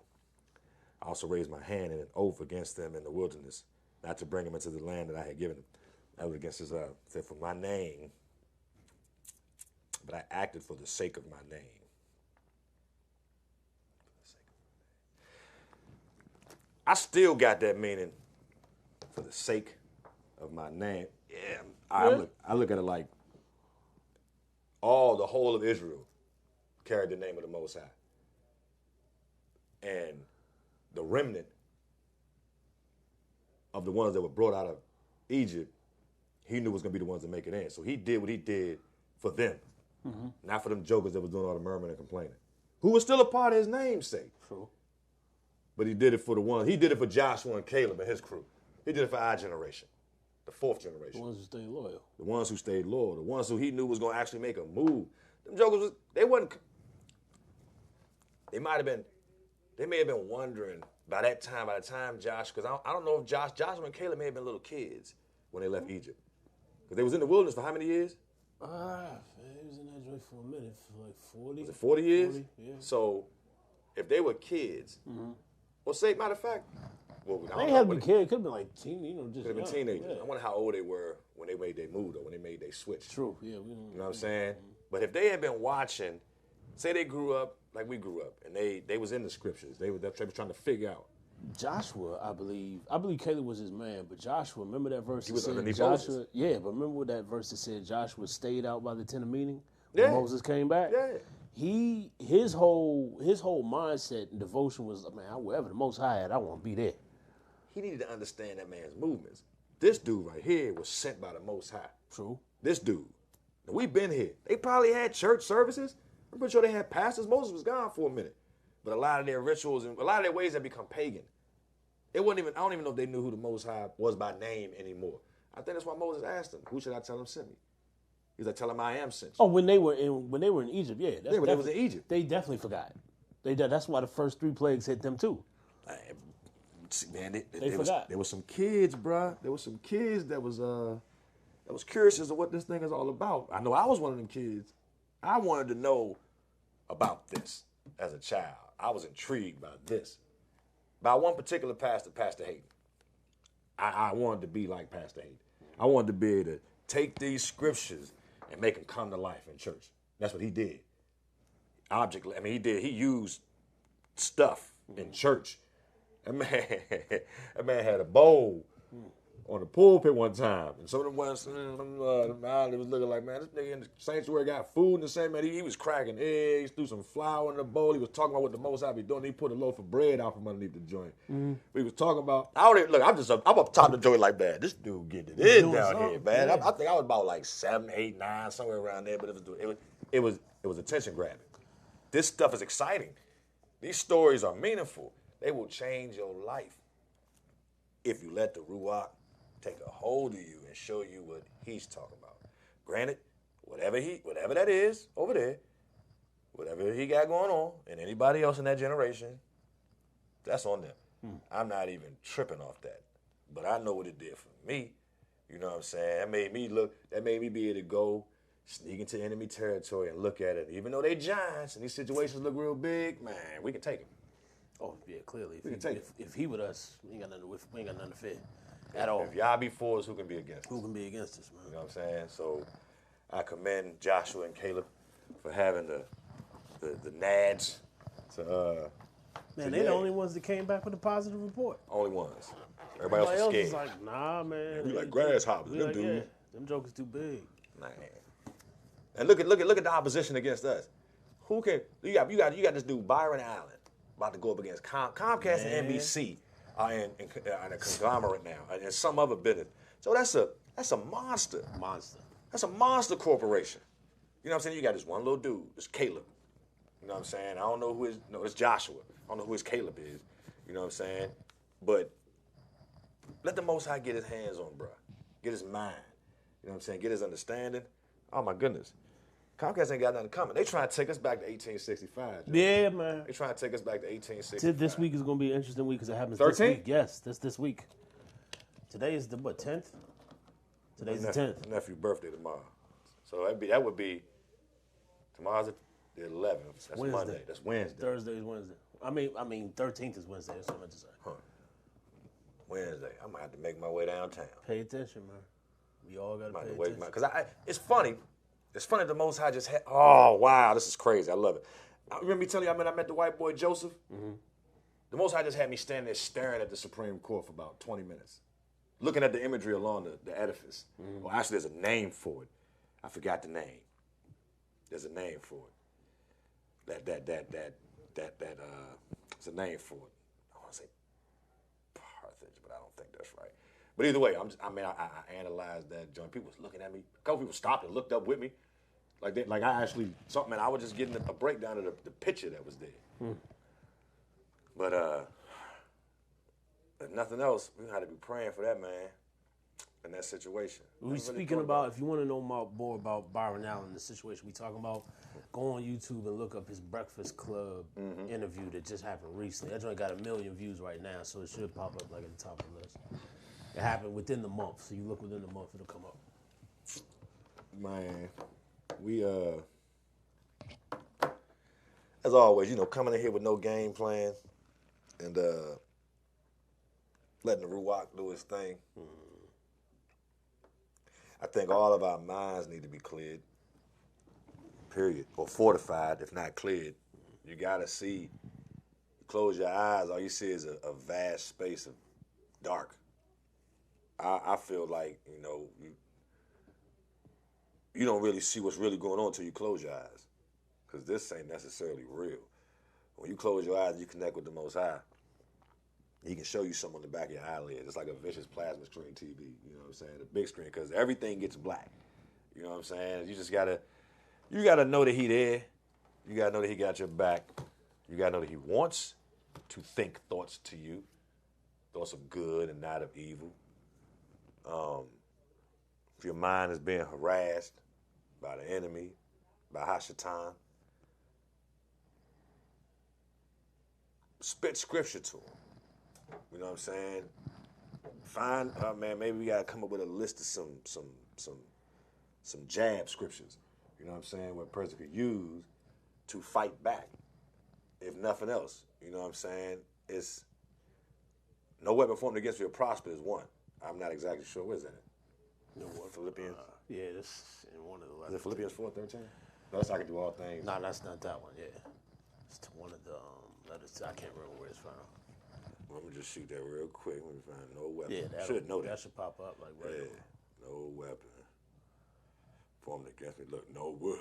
And it came up. Yeah. Isaiah 54:17. Ah, Old Testament. Isaiah 54:17. Just know that, because that's where he tried to beat us up at, in our minds. You know what I'm saying? If he can get our minds sick, the body gonna be sick. True that. You know what I'm saying? If the body gets sick, then our actions are gonna be sickly. We're just gonna be like feeble and broke down. That's why I think I told you, that's what he told me. He's like, man, I felt weak. I felt like my joints was hurting, Jen. Joints. And he was like, and I'm not saying this applies to you, but this was, for me it was, I wasn't praying enough, I wasn't reading enough. And I literally felt weak. And I received that and I automatically stiffened up. I was like, okay, I got it. That's when I started, you know what I'm saying, really trying to get with that prayer and push-ups thing. You know what I'm saying? Prayer and push-ups. So, but I didn't. I left out the reading. See, I talked to him.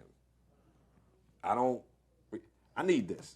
I've explored this. Now, this ain't nothing in here. I've explored this. I'm not through this. I love getting words, but now I need this. I need these books. Because I've always known. This is the more. There was more. This is the more.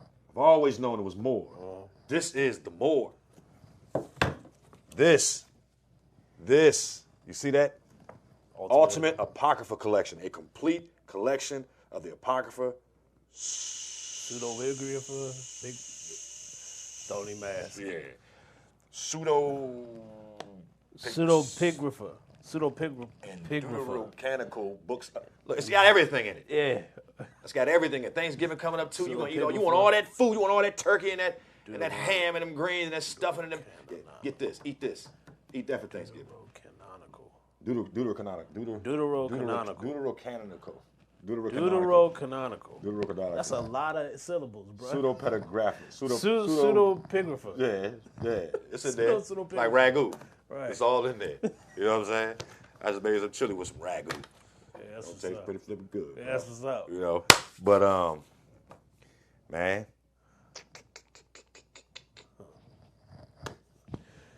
On you. Bow your head. Most High Yah. Thank you for stopping through the studio today with us. Yes, indeed. Just thank you for making your word come to life. Thank you for picking your servant Enoch, the righteous scribe, who listened. He was obedient, and he wrote down what you told him to write down, what your angels, what your angels told him, what your angels told him or instructed him or showed him that he wrote. And when you got to talking to him, yourself blew my mind. Thank you for making us from the elements, things visible and things invisible. We are that's why we're fearfully and wonderfully made. We don't even understand what that means. We have no clue that we're made in your image and your likeness. It ain't just being about dirt. You understand? It's thank you, Yah, for making us like you, which means you've given us the ability to be like you. He wants to be like you. You made us like you. So help us to know that we are like you and start acting like we like you. I'm taking your daughter, Jennifer, and I'm putting her right in your lap, in your throne room. And I just want you to touch her. Just take your massive hand and put it on her body. And whatever ailment, whatever bones, stomach, head, eyes, whatever is hurting, remove the thought from her mind that she's in pain. Remind her that where we're weak, you're strong. And it's not so that we can be weak, but so we can be strong in you. Strengthen her. Right now, in the name of Hamashiach Yahushua, I'm asking that you move through Jeanette's mind and clear out whatever clutter. Just like she about to start clearing out her mother's room so Jalen can go up in there, clear her mind out, remove whatever in her head is hindering her from thinking clear to the point of making the decision that you would have her to make. Same thing with Janae and Jalen. Same thing with Deborah and Elise. Same thing with myself and Tak. Same thing with Ian Meach. Same thing with Lamar and Nate and Big Brian and Brad and Brandon and Raphael and Nikki and Jennifer and Candace and Ruth and Maxine and anybody else that has been affiliated. My man Manny up there in Pennsylvania going through it. My cousin Judd. You know what's going on. I know I'm missing names. I know I'm DeAnthony, is he probably still end up in the hospital. Denzel, I don't know what's going on with him. You got people that's claiming stuff that's not of you. I'm asking you to crush your enemies. I'm asking you to just do away with them. Do away with them. It's about that time. And if you feel so moved to enlist us to assist, I'm asking that you prepare us for whatever comes our way, whatever opposition. I'm asking that you go into that Supreme Court on Wednesday before Byron Allen. I want you to implant in the minds of these justices that justice will prevail. And that's your justice. Bump Comcast and NBC and whoever else is trying to come against your servant for whatever reason he's doing what he's doing. You ramping it up. You ramping it up, and you about to say it's finished. And just get us right. Make sure we right. You know what I'm saying? Before it's all said and done. You sent your Ruach to lead us and guide us into all truth and to comfort us. You got the blueprint. You formed it all. Everything has its place. Everything has its position. You know the components that make up lightning, that make up light, that make up darkness. You was by yourself in invisibleness until you decide to think stuff into existence. Can't nobody do it like you. I don't want to. I just want to watch you do it. Give me the ability to sit and just watch you make something new from nothing. That's all I need. That's what you're doing with me. You making something new out of nothing. I know I'm nothing, but I'm like you. So apparently I am something. Get the mess out. Get all the nonsense out of our mind. Bless this situation, and whenever you see fit to move us, move us. Be with whoever comes through and sits in these seats. Keep truth on their lips. If not, shut them up.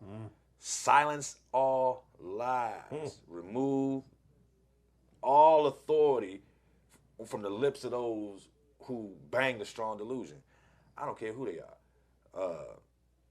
Give us boldness, holy boldness. Give us righteous indignation.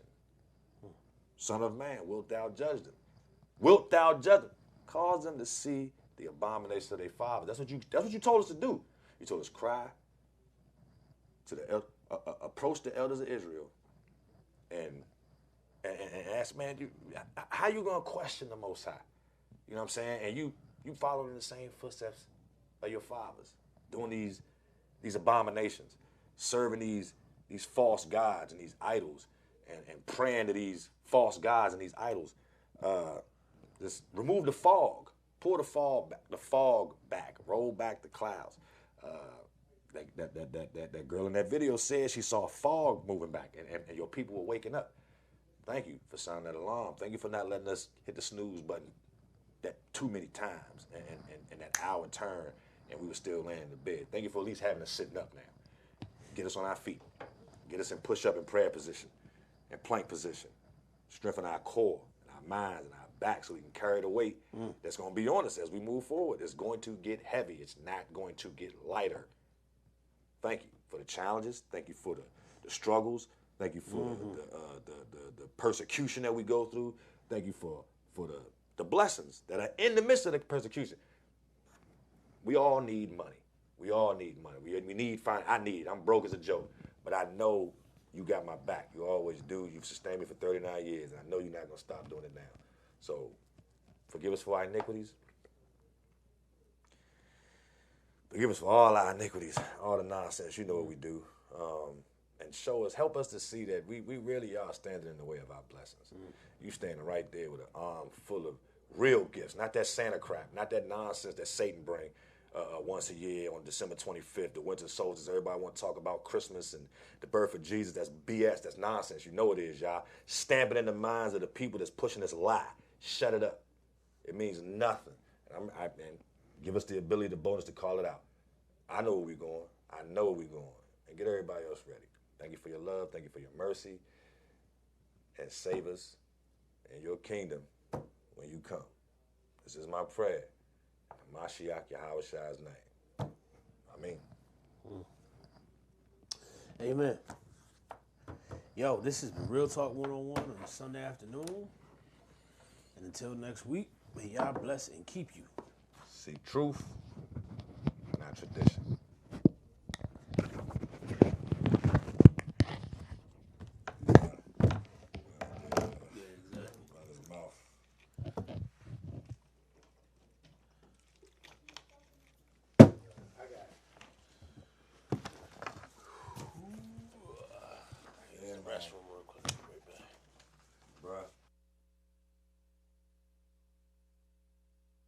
When you get put through the fire, it separates truth from the lies. Your fake and front means nothing when your wood meets iron. Your doctrine may be on point, but it's your motives I question. Y'all get put through the fire, but that's how one makes a weapon. The book I'm dissecting, inwardly reflecting the spirits I've been tried. So it's you I'm rejecting. They ask Peasy, why you going in on the bridge? Now how you say Kwame Sha'ala, so we don't need no leaven. No, now a little bit, a higher than ventriloquist. Put a key in my back, his word, but it sound like I'm saying it. The people I'm relaying it, got them replaying it. Think this beat was a demon and Shia got me straight slaying it. Bugging, giving the bars beat the judgment. To the righteous sound like harmony, to others it gives concussions. Truth, bringing the fire to the booth, spitting hard bars. I think I just lost the tooth. Now this music ain't secular. I'm just taking it back and care less about your vernacular words. I gon' take it back. Righteous, upright, well respected. No Democrat or Republican, but may be elected. He on the campaign, ain't looking for votes. He vowed to stick to the book. His father he quotes, ridiculed like Ezekiel. But them his people though, they say they do it for peace, but they doing evil though. About who you talking to them Hebrews that super, just throw the stone.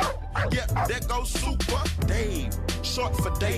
Yeah, he make music but put in work out those straight shots like David. Yeshaya, please save me. I ain't got your strength. They do it for rank, but for I hire, I do it in pain. Tearing down strongholds, calling out the liars. Now they coming together to shut me up like Jeremiah. Instead of testify, to stand the test of time like fine wine. The metal that's made fine, it sounds like. Yeah, right there. That's what it sounds like. You feel me? It sound like it's hot but beautiful at the same time. You feel me? Real Judah, you dig? Yeah, just making fine metal out of us, you feel me? You know, refining us like we in a refinery, you dig? And listen to it, you hear me? passing through that every day, you dig? We just don't want to get stuck in that, you hear me? So we follow them scriptures, we follow them commandments, we do these works, keep our faith up, you hear me? Because either or, you know what I'm saying? Righteous or wickedness. You feel me? Let go. It's truth for life, 100% of faith. Abraham's bosom or waiting the lake. I chose the fire, not the eternal fire, but the fire that shows I have the requirements that's required. Works, faith, and the conviction to pack the boat with serpents all in your face. Patience, even with the burner on your waist. Turn your cheek and show love, that's what the burner on your waist. Diligence, temperance, kindness to your brother. Treat him like yourself and treat her like your mother. He said, do these things and your team gon' grow. Your election will be assured and you will fall no more. Screw Jehovah, Peter gave me the blueprint. I'm gon' pass through the fire, but Peter gave me the coolant. The plastic gon' burn up, the wood gon' burn up. Everybody 100, man, the kingdom gon' turn up. I feel a war coming, so I bring warriors to the body. You bring teachers, she bring doctors, but we all one body. I fight hard and love hard, you better ask somebody. You gon' praise a higher for ox that'll blast somebody. Real talk, real Judah. I show love full time, but I'm a part-time shooter. I'd rather pass through the fire, cause I'm knowing hell hot. Young P's a real Judah, I pray I make it past the melting pot. Yeah, the bar you shot a mouth. Kwame Yashala, I appreciate the beat, man. I'm trying to wake up our people and keep our people motivated, you feel me? Real talk, real Judah, you feel me? I love when Hebrews get together and make classes. This is about edifying the body. Precept on precept, body edification coming soon. Real talk, real spit, real Judah.